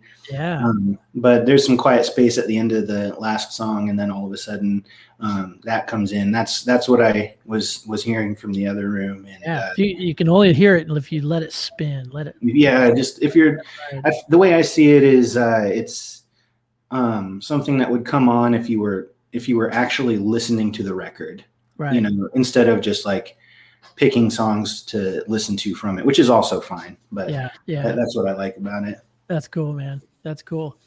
Well, as you said, are we? So the vinyl is available. Yep. Correct. Yep. So for those that want to take that magic ride and just lay on your back and listen to music like I love to do, and let your record player just spin until it's done, you'll get to hear what he's talking about. That's super cool. Wow. Especially on vinyl too. That's magical, man. That's very cool. Yeah. Thanks, man. Yeah. You've got to be excited about that. So we've got some fun comments. Keep those band names coming in, folks. Ask your loved ones, ask your kids, or ask people that are around you, or text your friends. Josh Rector, speaking of Josh Rector, says, hi Gunter, hi Mike, hi Josh Rector. How you doing, hi Joshua. One of the fantastic fiddle players in the area, for sure. Yep. And you know, a founding member of Jack Hotel. That's right. One of the original members. Incredible. That's right. Yeah, man. He's, speaking of talent, that guy's he can do it all, man. Had depth with his fiddles, incredible. And now he's releasing his solo work, which is exciting.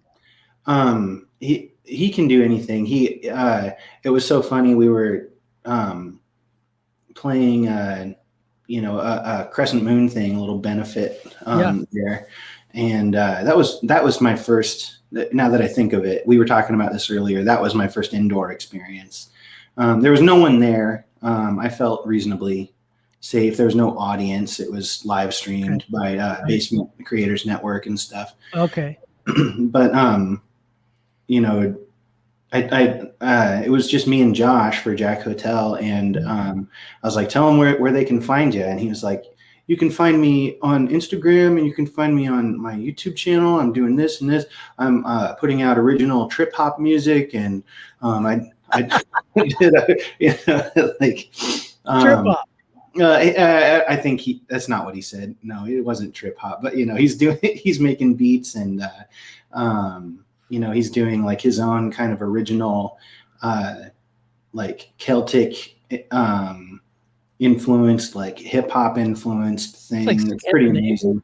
Scandinavian kind of stuff, or he could speak to its lineage better than I. You know, yeah,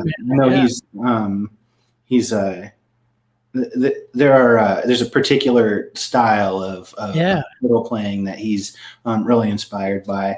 He's really into that's the style of metal, that like Scandinavian metal and all that kind. And he's a metalhead too, and he's drop us a link in the comments, man. Let's see it. Drop us a link in the comments to your new sounds. I really want to check. He just put out a Dungeon synth album. He just says, "Fun fact: Gunter and I have known each other for 10 years next month." There you go. Yeah. Nice, dude. Nice. That's awesome. Check out if you search for it on YouTube. Check out Josh's song "Crossing the Causeway." That's beautiful. Oh, cool! Crossing the Causeway. Sweet. Drop those links, bro. Drop those links. That'd be awesome. Very cool. Let's see. My dad keeps commenting in from the Performing Arts Hall of Fame page. Mike Sr. wants to buy a signed copy of Gunter's vinyl LP you're discussing. Well, there you go. Yeah, hit the website, man. Well, or Dad, drop some more band names. Or just drop some band names. I'll sign it. We have a few. Have we got the Schwing? That was another one. His first cajon was Brian. I don't think that was a band name. I think that was when we were talking about drums. Oh, maybe so. But it's a good band name. His first cajon. Tom's Sharp. Not a band I want to listen to. Oh yeah, McKinney says Tom's Sharp Harpoon. That's a good one. Tickling Ivory Ensemble. That's a pretty good one. Kind of, not very swing specific, but I like it. Rick Thumper Orchestra. Interesting. Sure. All right, keep them coming, folks. You can win that record. Keep them coming.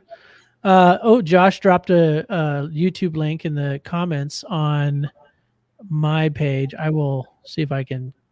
Let me see if I can copy this and put it in all the other pages here. Oh yeah. Boom. Ooh, that's a weird link. Hold on. Let me grab it from here. Thanks, Josh. That was cool. Yep. I'm going to drop it right here for all the folks. Boom. Check it out. Awesome. Well, let's see. We got some more. Let's see what we got here. We got some more comments here. Let's see what happens with this one. Hi, Gunter. It's Cooking with Carol. You probably know what I'm going to ask. I don't got time to dick around with it, but I heard you wrote a song about food. Tell us why you wrote it, what it's about, and why it makes me weak in the knees. God, love it. Whoa. Jesus Christ. Hey, you're turning people on out there. That's crazy. That took a turn at the end. It got weird. So this show is called Dishin with Musicians, and we haven't really talked about food at all. I know that you are a huge foodie. Oh, sure. I'm a huge foodie. We both kind of got air fryers around the same time. You got yours first and made me jealous, so I went out and bought one. And then we talk about cooking food and sharing recipes all the time. But you also have written an incredible song about food that you sometimes play at the request of your mother, mostly. Well, it's uncomfortable for a lot of reasons. Shit, I know, and your mom always requests it. I know. My sister does too. She likes to. But it is an incredible song. Well, thanks, man. I'm talking too much, I know. But no, it's okay. I've actually told you that you should sell it to the Food Network. Well, I feel like it gets lost. It gets lost that this is a double entendre song, and it's about sex. Yeah, but how many millions of? I mean, like how many? Like Wynonie Harris, all of his songs were that way. Yeah, but it's like if you think about it from that angle, it's kind of exceptionally dirty, right? And it's talking about three-ways and yeah, of course, fluids and all the cooking stuff, all the cooking. Yeah. Such is life. So yes, it's an incredible song. Well, thanks, man. The other thing about it is it's very wordy, and I don't perform it all the time, and as a result of that, I'm very prone to mix up words, and it's the kind of song where if you do that, the whole thing is like just off the rails. Yeah. You can't recover from it. Right. Yeah. Yeah. Totally get you. It's like doing Shakespeare if you haven't done it in a year. Yeah. Yeah. It ain't Shakespeare, just to be clear. Just to be clear. But it is good. It's well written. It is well written. So how did you write that? Like where did it come from? I vaguely remember writing it. It was again in my dining room at the time, late at night, and I think I was just messing around on guitar and literally got hungry and went to the fridge, and I was I think I was looking at something from the freezer, like the package instructions from some, I don't know what it was, it could have been anything, a microwave burrito or something. Yeah. And I thought, well, that isn't very complicated. I mean, all you have to do is get it hot. All you got to do is get it hot. Yeah. That's right. Wow. So that's the hook of the song. That's the gist of it. Yeah. Wow. And you've never put that on a record? No, we will at some point, I'm sure. Yeah. It's a crowd favorite, and it's one of those songs that similar to John Prine's fashion of just being incredibly witty and super comical at the same time, and while at the same time talking about something completely different. It's not as subtle as John Prine, or maybe not as subtle as I would like it to be. I think it's I don't know. I almost get embarrassed by it. I know I picked up on that numerous times when people have asked you to play it, but I always find it funny that it typically is a mom request, or it gets screamed out quite a bit at shows. It's pretty funny, but great. Why are all these moms wanting me to play this dirty song? Yeah, what's up with that? But let's talk about let's talk about food, man. Like what is your fascination with cooking? And I know you and your wife Katie cook all the time for each other and for others, and your fascination with bread all of a sudden is just fascinating. Tell us about that. Well, yeah, I don't know. I think it started really when I just started living on my own, and I was pretty terrible. And I think there was a pretty long period when I was living on my own at first where I would have been proud and pretty stoked that I made Hamburger Helper successfully, and followed the package instructions appropriately and stuff. Right. And I've done dumb stuff, like I tried, cooked a chicken breast by microwaving it, and I was pleased with myself that it cooked all the way through and a person could eat it. But you just learn better ways of doing things, and I just my style just evolved, and of course the internet evolved, and there's a wealth of information about food and cooking, and anything you could ever want to know. There's about almost anything. There's a whole education to be found on the internet and on YouTube and stuff.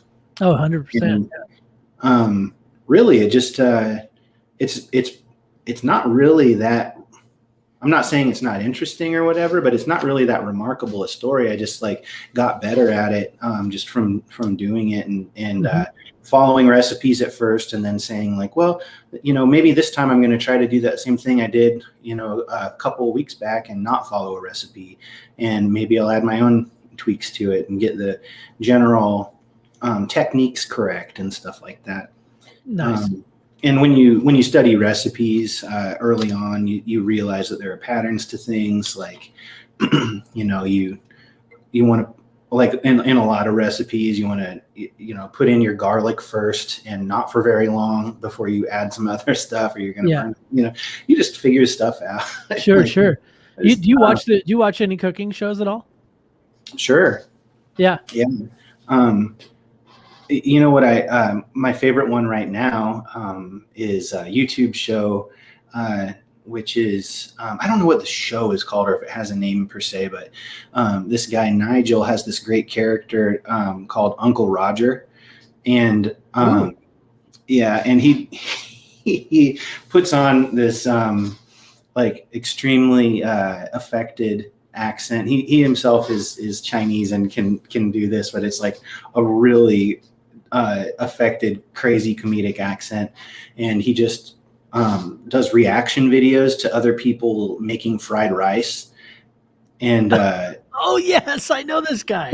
I've seen this dude. I love this guy. Yes, he's very funny, and just makes fun of people's like bad technique making fried rice. He's like, oh no, oh no. Yeah, he just comments the whole time. That is a funny show. Yeah. Well, and it's one of those like I'd love to like do the voice, but it's purely racist if I do it. Sure. It's wrong, but he's hysterical. Oh wow. Yes. And he rips apart like Jamie Oliver. And I like Jamie. I don't think he's an idiot in the kitchen, but he didn't make a very good fried rice, and Uncle Roger did not approve. He did not approve, and that's his character he plays is Uncle Roger. Yeah, he's a comedian. He actually does. He lives in the UK now, and he does stand up and all kinds of things, or at least he has done stand up. I haven't like looked into his biography or anything. Interesting. I don't know if he's still doing that. He's definitely making a career on YouTube. He's got millions of views. So killer. That's great. Well, I know when you and I got the air fryers, I was you invited me over, and this was like pre-pandemic. Like this was and you and I sat and ate chicken wings together, and you made me some of this incredible. You made 2 styles, I think. Yeah. One of them was like a garlic butter, like Alfredo type sauce, and it was like mind-blowing good. And then I think the other one was a barbecue, if I'm not mistaken. I think it was just like a buffalo. Okay, maybe so. The other one was so good, I just forgot what the other one was. It was just so because I hit you up later for the recipe, and I tried to make it myself, and I got it close. But it was this incredible garlic light. Parmesan. It was light. Yeah, it was a Parmesan, but it was it was like Alfredo, but it was very light. It was lighter than our,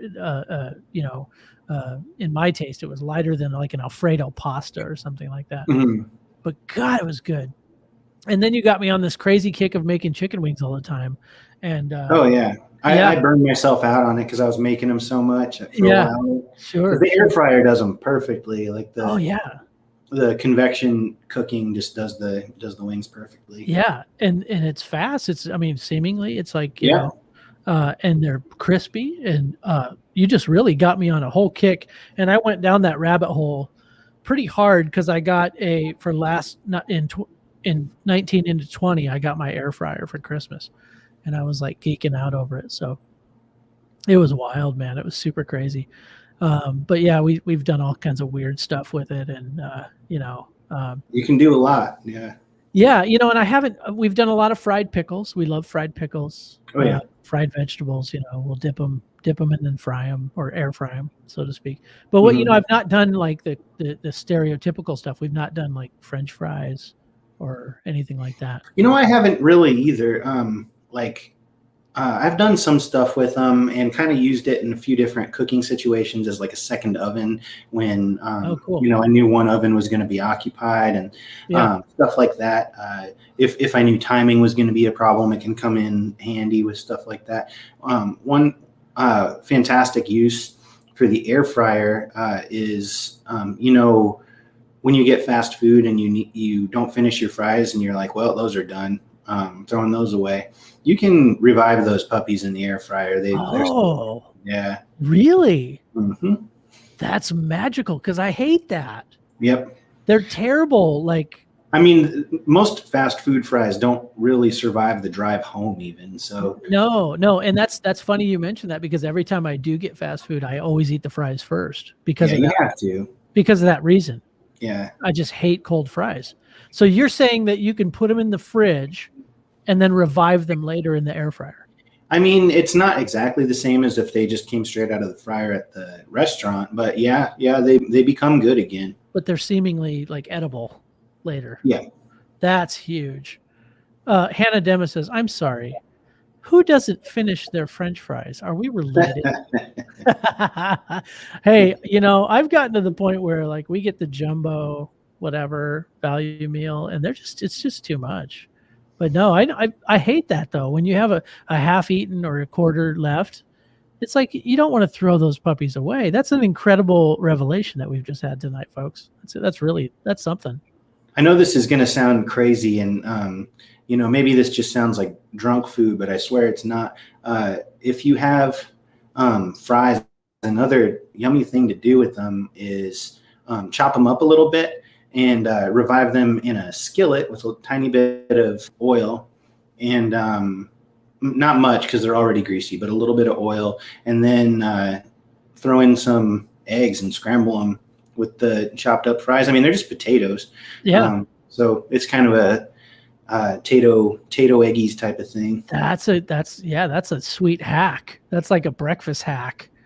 That's awesome. It's some drunk breakfast food, I guess. Yeah, drunk breakfast hack. You got half-eaten fries laying around, just chop them up, throw them in breakfast.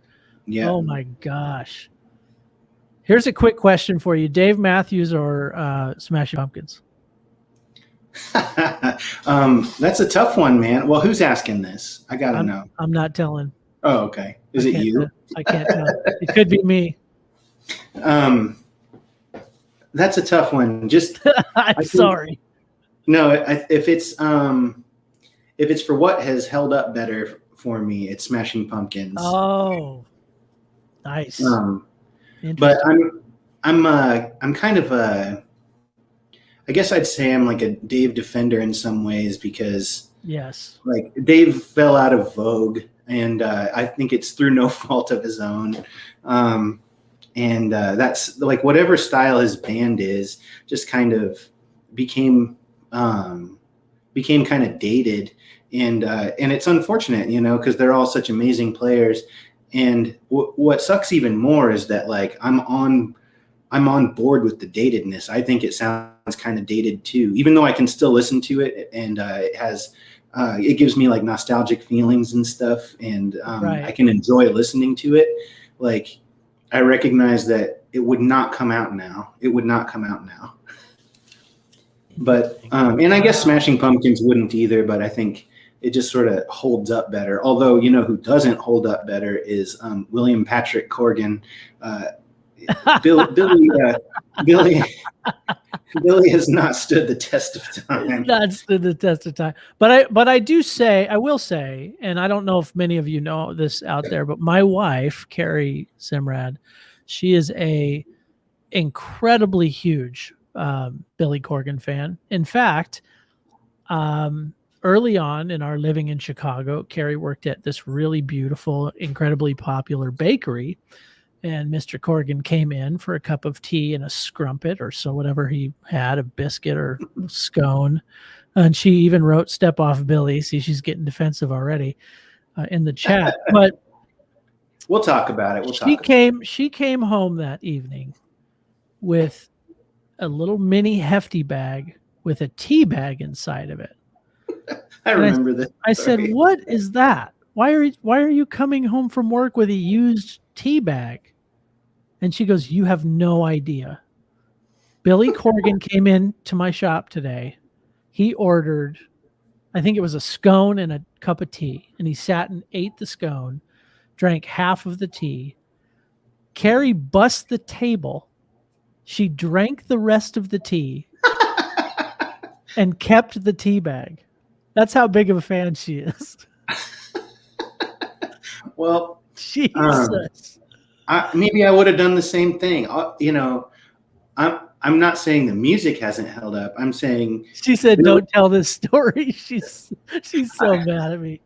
I'm saying William Patrick Corgan is off his nut. He's gone cuckoo. That's all I'm saying. Oh man, I tell you, but you can't deny Pisces is scary. You can't deny Gish.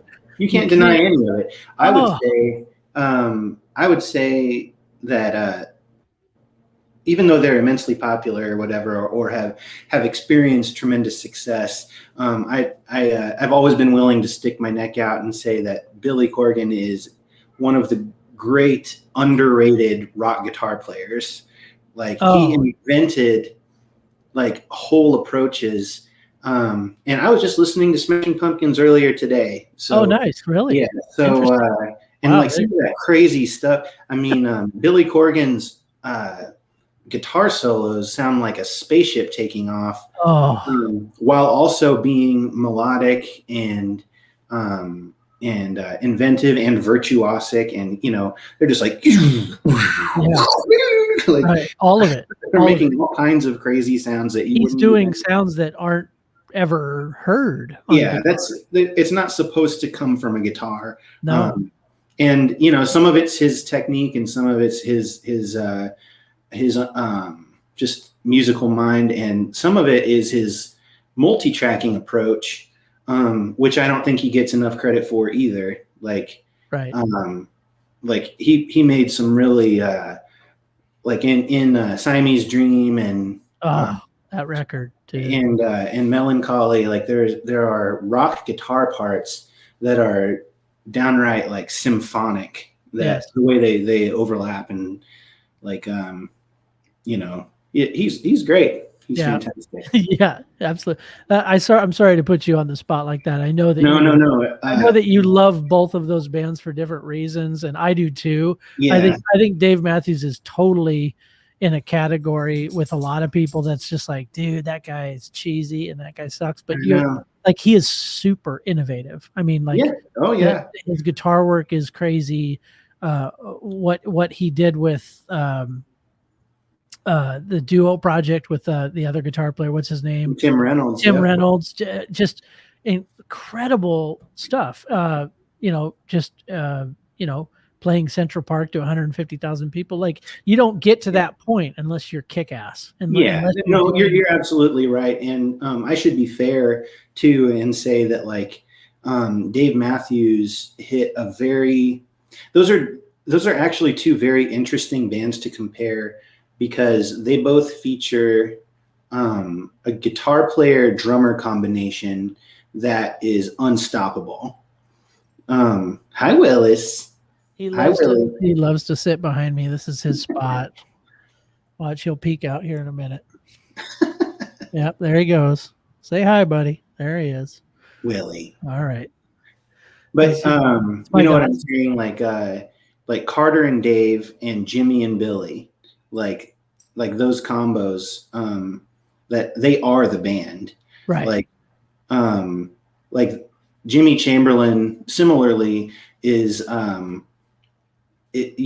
drummers know this, but not enough other people do. Like Jimmy Chamberlain's like one of the top great rock drummers ever. I'd say even jazz rock. The way he plays that kit, there's jazz in it for me. Yes, I think so too. But no, that's absolutely true, and no one could argue with that. But he's also slamming the kit. Oh, he's super powerful. Absolutely. Like his arms are like something else. In Chicago, did I ever tell you about the time I was working and then I got off work? I was working at a bar called Martyrs, and I got off and I went home really quick because there was a party at Martyrs later I wanted to attend. So I went home and changed into my Halloween costume, which was Teen Wolf. And this isn't like any crappy old Teen Wolf costume. This is like straight up like wolfed out Teen Wolf, to where I was like, I put fake hair on my face. I had a red wig and I had a leather jacket on. Like, I was straight up Teen Wolf. And did I ever tell you about the time that I went back to Martyrs dressed as Teen Wolf and he was there? Jimmy Chamberlain was there partying with his friends, and he walked by me. He's like, "Hey, Teen Wolf, what's up?" Like, he actually referred to me as Teen Wolf, which was like super incredible. But yeah, Jimmy found his beer and you drank the last couple swallows. I went and found his half drank beer and drank the rest of it, and became this incredible drummer. Yeah. No, he's like, he was just there partying. I think he was just like, he had some like weird like makeup on. I don't remember what he was even, but he was there with a pack of people. And there was a band called Tributosaurus playing, and I think they were doing Led Zeppelin. And Tributosaurus was this incredible band that tributed a different band every month. Like, it was amazing. Like, every month, that's right. I've heard you talk about them before. Oh my God, they did everybody, like, and they would do not easy bands. The drummer played in Blue Man Group, and the two lead singers were disc jockeys on Carrie, what station is that in Chicago? I forget. But and anyway, they were like really like knowledgeable, renowned musicians in this band, and they would become these other bands, like not easy bands to become, Right. So like the Who, for example, like you can't in a month you can't just become the Who. Yeah. That's like a really hard thing to do, but they would do it. The Who is like pretty prog at times. So. Oh yeah, 100%. And anyway, they were Led Zeppelin that night, the night that Billy or Jimmy Chamberlain referred to me as Teen Wolf. I thought that was so funny. But yeah, crazy. What else we got? We got any more band names, guys? We got Revive the Fries. That's pretty good. How about this one? It Ain't Shakespeare. That's pretty good. That's pretty good. Yeah, I like that one. Yeah. Squirrel Nut Zippers. That's already a band. Sorry, that's taken. That's a swing band. XRT. XRT. Yeah, the station was called XRT. Oh, okay. Do you know Andrew Bird and Jimbo Mathis from Squirrel Nut Zippers are like together in a little duo capacity, and they have a great new record. Oh, no way. Yeah. I got it. I ordered it, and it was kind of weird. I ordered it, and I thought I was pre-ordering it, but I guess I was just ordering it, and it came to my house like pretty early. Oh, really? So I've had my hands on it for a little while now. It's fantastic. Well, it always baffles me. Andrew Bird is an incredible player in his own right, a solo, like he's his own band. Yeah. And he used to teach at Old Town School of Folk Music, and he also used to come in all the time to Old Town School when I worked there to have stuff repaired. I actually repaired a guitar for him, and he was a really nice guy, super kind. Yeah. But I didn't realize for years that he played in Squirrel Nut Zippers, which was like a fascinating swing band. They were super top notch swing band. But yeah, that's incredible. Even in his own, like we went and saw him early on in his solo career and just blew us away. His whistle is like magical. Oh yeah, he can do anything. I mean, he's very influential for me too. I love him. I got to tell him one time. I was at a show, and I was in the front row, and he had his little pedal board, and he's very cute. He was playing in his socks and stuff, and stomping on his pedals, and my face is like right there. Oh wow! And he couldn't get his rig to work. Like something was wrong. And I was right there, and I was looking at it, and I pointed out what was disconnected, and he was like, "Oh, thanks, man." Oh, no way! That's awesome. He was ready to swiitch gears and do something entirely different to save the show or something. Wow, really? Yeah. Wow, that's huge, dude. That's awesome. He was messing with it for a few minutes, long enough that he was in panic mode. He's like, "Well, we're doing something else, I guess." Yeah. And I was able to point out what the disconnect was. Oh my gosh. Yeah, he blew up, man. He's doing incredible, huge festivals now. Oh yeah. Yeah. But yeah, I saw him when he was just starting out as a solo artist. He wasn't very well known at all, really. But yeah. Yeah. My cousin, Jen, whom you may have met, my cousin Jennifer, she brought weather systems over.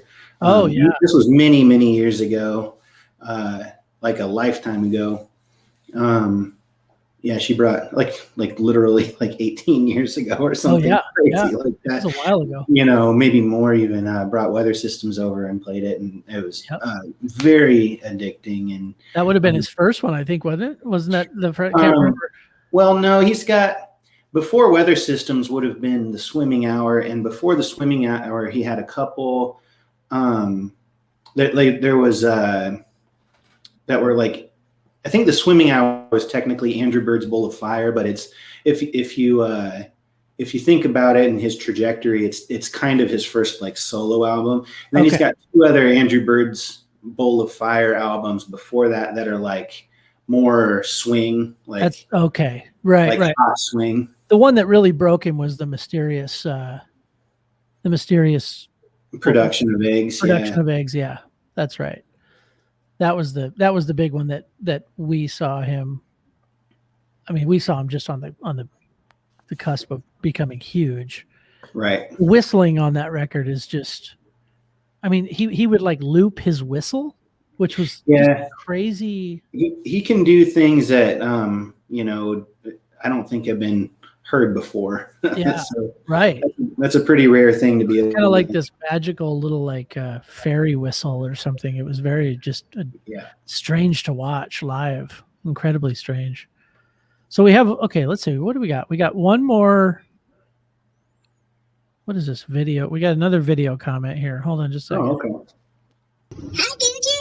I'll be darned I made it on the live stream. Boy, I love your music. I could listen to it all day long. It just takes my blues away. And the image of Harold floats out of my memory like some damn psychoactive drug someone slipped me at a party. But I do want to tell you, man, I was listening to your song the other day. Came on the radio. What the hell was it called? Barstool Pilot, something like that. Man, boy, I heard it on the way to work, and I just loved it on that radio station. You can see here I collected every pic that you've ever flung out in the crowd of every show I've seen. When you're in the middle of your rabid rock and roll swervy dances you do on stage. But hey, buddy, I love it, man. Keep up the juju and sending those songs out. But what's your favorite song that you play? I don't know if these people are watching the show or not, but we've kind of already talked. But let's talk about the song that wacky person mentioned, Barstool. Sure. Because you already mentioned what your favorites. Well, one of your favorite songs. Do you have multiple favorite songs that you play? I'm sure I do. And I'm sure it varies. I've always liked that one. That one is kind of tricky because it's in a completely different tuning. Right. There was like a handful of songs I wrote like around the same time that all are in this same tuning that I learned from Peter Case. Right. Interesting. And what tuning is that? It's D-A-D-A-D F sharp, which is pretty interesting. It's I think that's technically the same intervals as open C, but like so you could play open C in a similar fashion. So it's D-A-D-A D-A-D-A-D F sharp. Interesting. For you guitar players out there, check it out. That's super. Yeah. So Barstool Fighter Pilot is the song that we're talking about, and that so that's in that tuning. D-A-D-A-D. Yep, that one and Sadie Says are both in that tuning. So if I'm just not very fast at retuning my guitar, and right. If we're playing like a tight 45 or whatever, like whatever our set is, like it's too hard to get into that tuning and then out of it again, like right. And so I need to bring another guitar in order to do it, and that's not always very feasible either. So it's kind of challenging to play out. Yeah. And I always love seeing the multiple guitars on stage because I know you're going to try that. Yeah, or at least like it was in our minds. We don't always. Right, it might come up. Yeah, and sometimes you bring a 12 string to shows, right?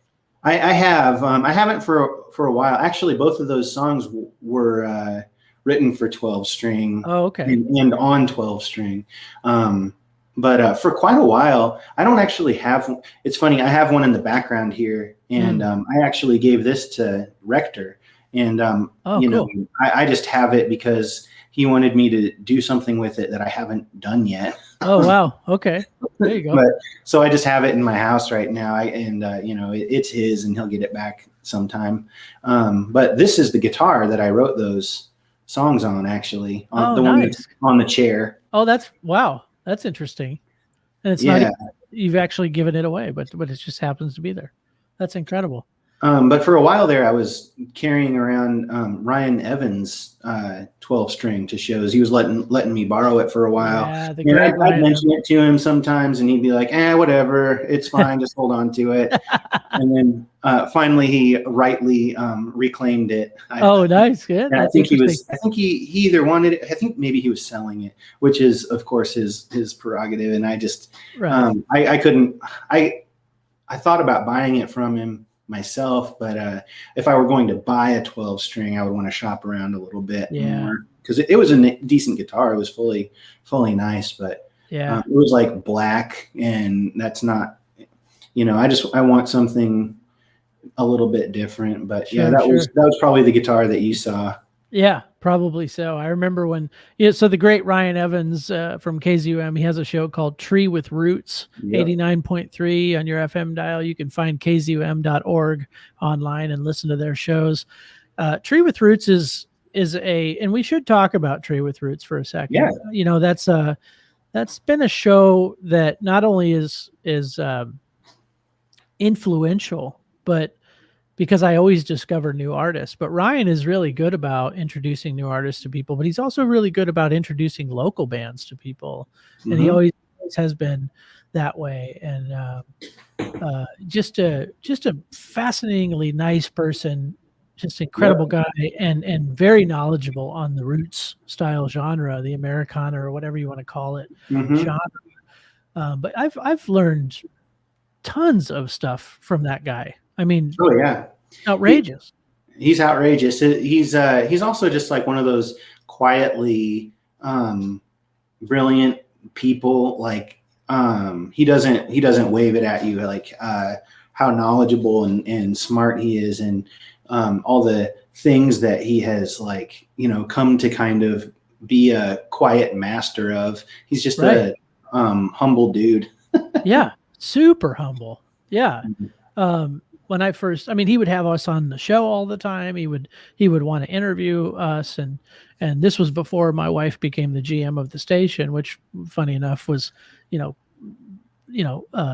before that. We were actually guests on his show quite often, and he would play our music a lot, and just a huge fan of us locally, and just promote local music.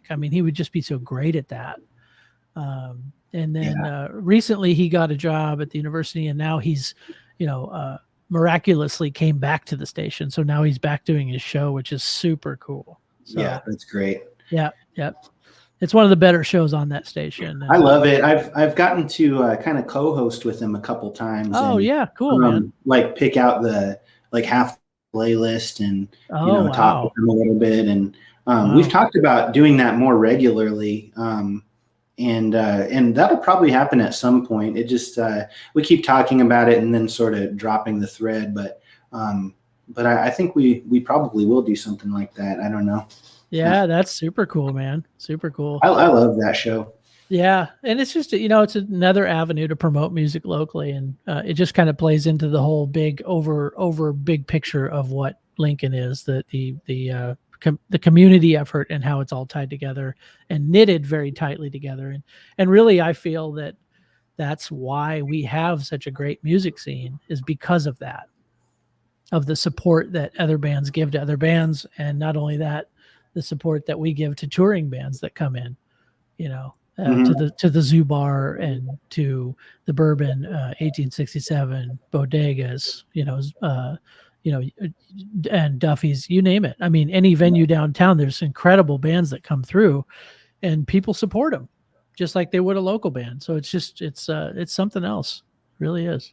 Yep. It's a memorable experience for a lot of touring bands to come through here. So kind of gives us a lot of national cred, I think, I think so too. Well, I've met some, lifelong friends just from bands that were coming through, like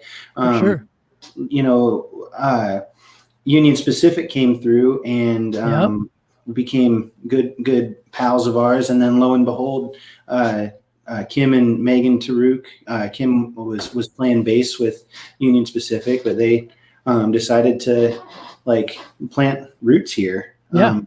They moved here. Yeah. So guys like Billy Bacon. Better testimonial than that, I guess. Yeah, well, Billy Bacon too, man. I mean, legendary. He'd play Zoo Bar like week-long stints at the Zoo Bar, and he was from Austin and lived in Austin, the majority of his life. And then, I would sit on the phone with him for hours on end, and he would say, I got to get back to, I want to move to Lincoln. And then I'd say, you should, man, let me help you move to Lincoln. Let's get you back here. And, yeah, it's just, it's crazy, and then he finally moved back here and he ended up passing away just not too long after. But what a sad story, but such a beautiful story, really, because he kind of, I feel like Lincoln was kind of his home in so many respects. Like he just had so much love here. Yep. Yeah. He just wanted to kind of come back. We had another band name come in, Sower of Songs. That's a good one. Very nice. I like that, Mr. McKinney. Okay, can we get like 5 to 10 more band names? I know we've been talking when I talk to you, it's effortless and we can go on. Yeah, we've been talking for 2 hours, We could do one of those telethons. This is 2 hours, man. I can't believe it. It's incredible. When I talk to you, it feels like 5 minutes, but we've been talking for 2 hours. This is incredible. For anybody still with us, thank you so much. This is like a long-winded conversation full of a ton of really fun stuff, but thank you for joining us. And yeah, thanks. Let's get like 5 to 10 more band names. Can we get three-word band names? And I'm going to include Carrie's Step Off Billy, because I think that's really cool. I think that's actually a good one. That's kind of a good Quiet Storm. Yeah, it's a good Quiet Storm band. We need 3-word band names, folks. Let's see what you got. Bring them in. We have some really fun stuff. Should we prank phone? Let's prank phone call a friend. You want to prank phone call a friend? Yeah. Yeah. Let's see. Here, hold on. Who should we prank phone call? I think you better call Tyler. Yeah, let's do. Let's see what he's doing. Here. He has no clue that we're going to call him right now unless he's watching. He might be watching, in which case this is a dud. Can you hear this? Yes. Okay.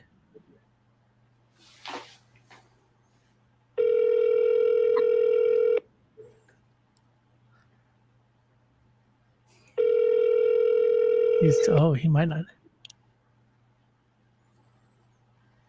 He might not answer. Leave him a message if he doesn't.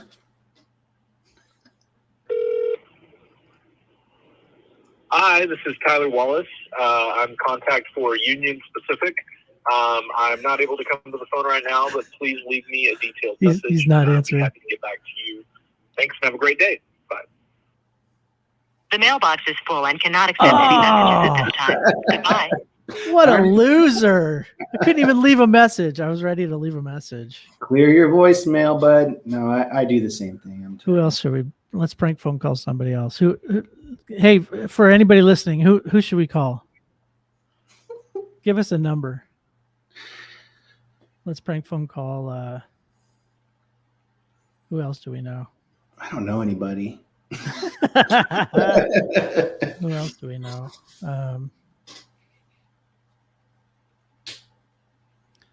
Okay. Hannah says we should call Pete Waters. Oh Jesus, is that a good idea?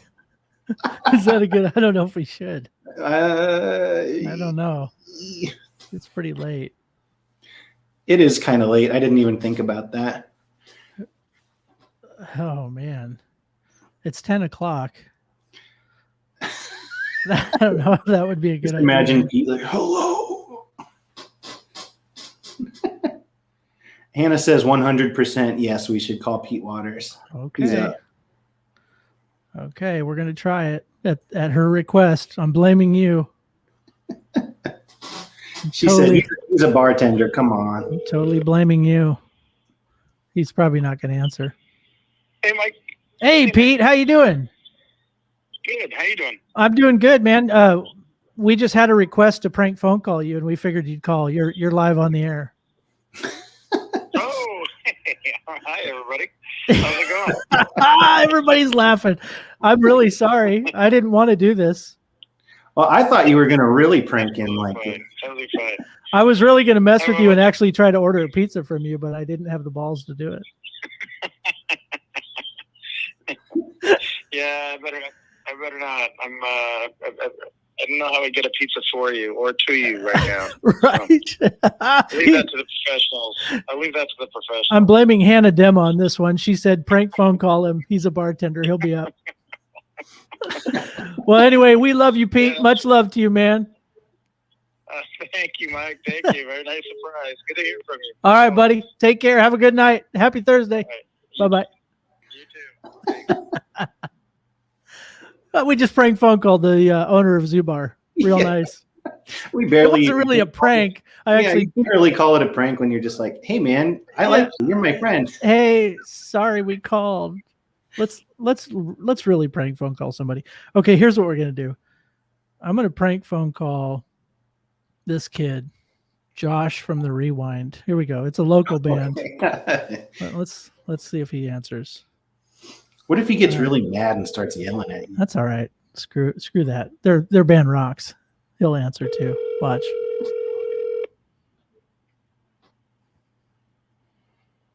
He probably has my number programmed, which isn't going to be fair.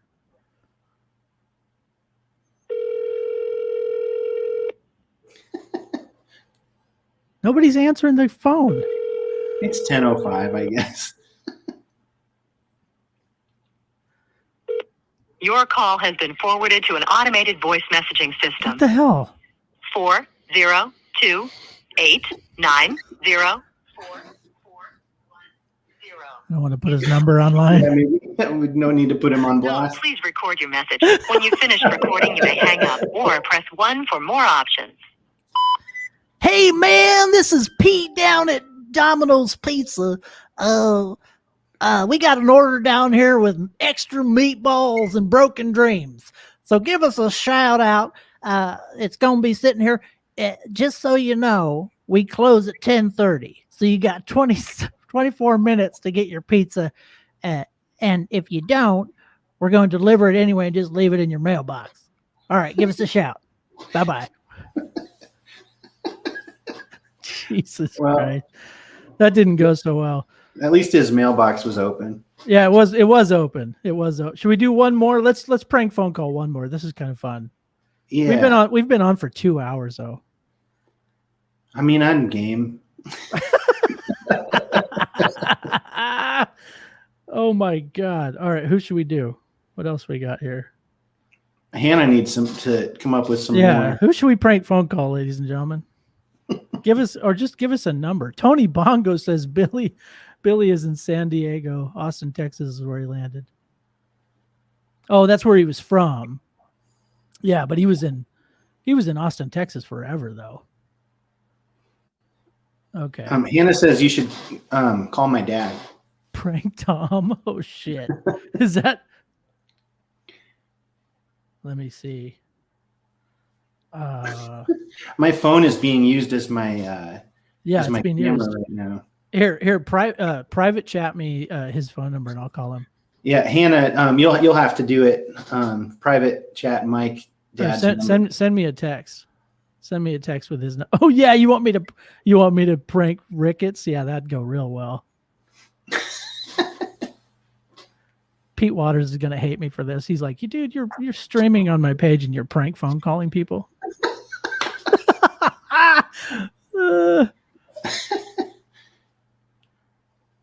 Yeah, somebody. Oh, Tyler sent me a text. That's weird. He sent me a text like, oh my God. Okay, I got it. Here we go. We're gonna call your dad. We're gonna prank him. Okay. Here it goes.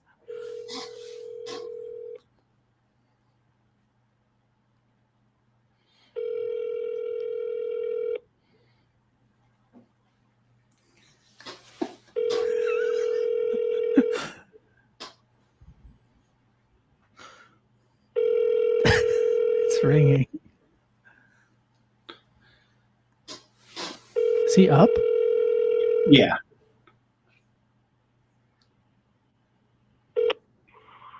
This is Tom. Please leave a message. Oh no. At the tone, please record your message. When you've finished recording, you may hang up or press 1 for more options. Hi, this is Susan Cutlery down at the State Building.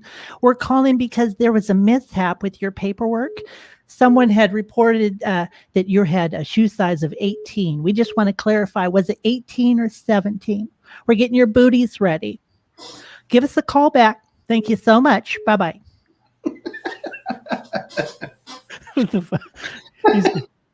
Well, that's going to be good because he probably doesn't have your number in his phone. Yeah, he probably's like, who is that? My booty. Oh, my booties. The State Building's getting my booties ready? The hell are they talking about? Oh my God. Gunter, this has been an incredible amount of fun. Thank you for acting like a 12-year-old with me. Yeah, I love it. Prank phone calling people and stupid band names. Before we go, we should probably pick let me look winner. here. I think we've got some great ones. There are some really good ones. I think for my money, the ones I've seen, I like It Ain't Shakespeare from Steph. What was it? It Ain't Shakespeare. I like that one too. It Ain't Shakespeare. They're all good.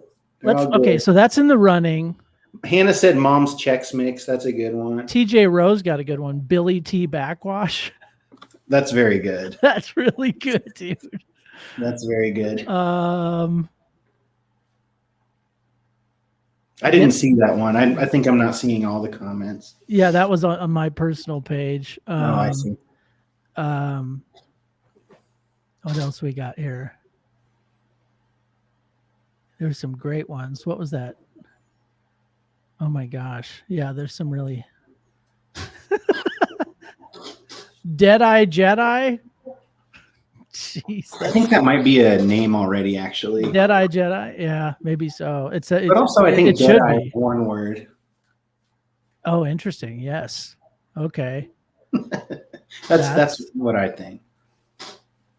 All right. Well, I kind of like TJ Rose.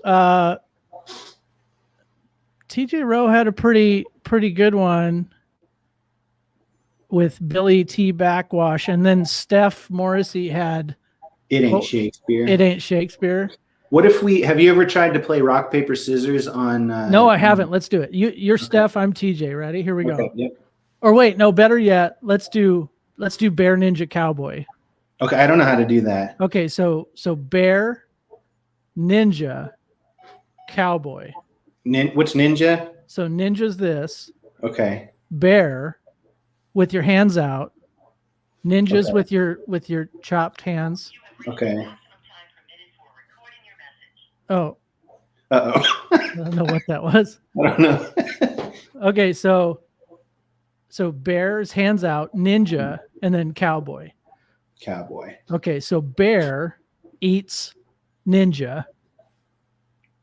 Okay, and then cowboy kills bear. Okay. And then ninja. What would ninja do? I don't know. We'll figure it out. Okay, so bear, ninja, cowboy. Ninja. Let's see. Cowboy. Yeah, I guess so. Yeah. Okay. But what does bear do? Okay, screw it. Screw it. Rock, paper, scissors. Okay. Okay. Okay, ready? Yeah. 1, 2, 3. Oh, you win. So were you Steph? Yes. Okay, so Steph gets number 1, first place. TJ Rowe gets number 2. Cool. Darren kill Cowboy. Darren Wayne Keene kill Cowboy. We couldn't even figure out what the hell they did. I remember. I feel like they could all kill each other. Yeah, maybe they could. Bear kills ninja. Ninja kills cowboy. Cowboy kills bear. That's right. Okay, Darren knows. Darren knows. All right. Thank you, Darren. Thanks, Darren. We've had a lot of vodka here. Okay, so perfect. So TJ Rowe, you've won a record of your choice from Mr. Gunter. So Gunter, reach out to him. You know TJ Rowe, right? Do you know him? Okay. And then Steph, I'll reach out to you and see what you want from the Sower Records catalog. Dude, this has been awesome. Thank you so much. Darren Keen's incredible. Thanks for helping us out. Yeah, thanks, Darren. Can't wait to hear your new music. He's killing it. Yeah, all right, much love, dude. You're one of my best friends in the whole wide world. I love you. Likewise, buddy. And I can't wait to continue to make music with you in the future and see what you do. It's incredible. Yeah, in person, man, in person. In person. That's right. We'll get back. We'll get back there.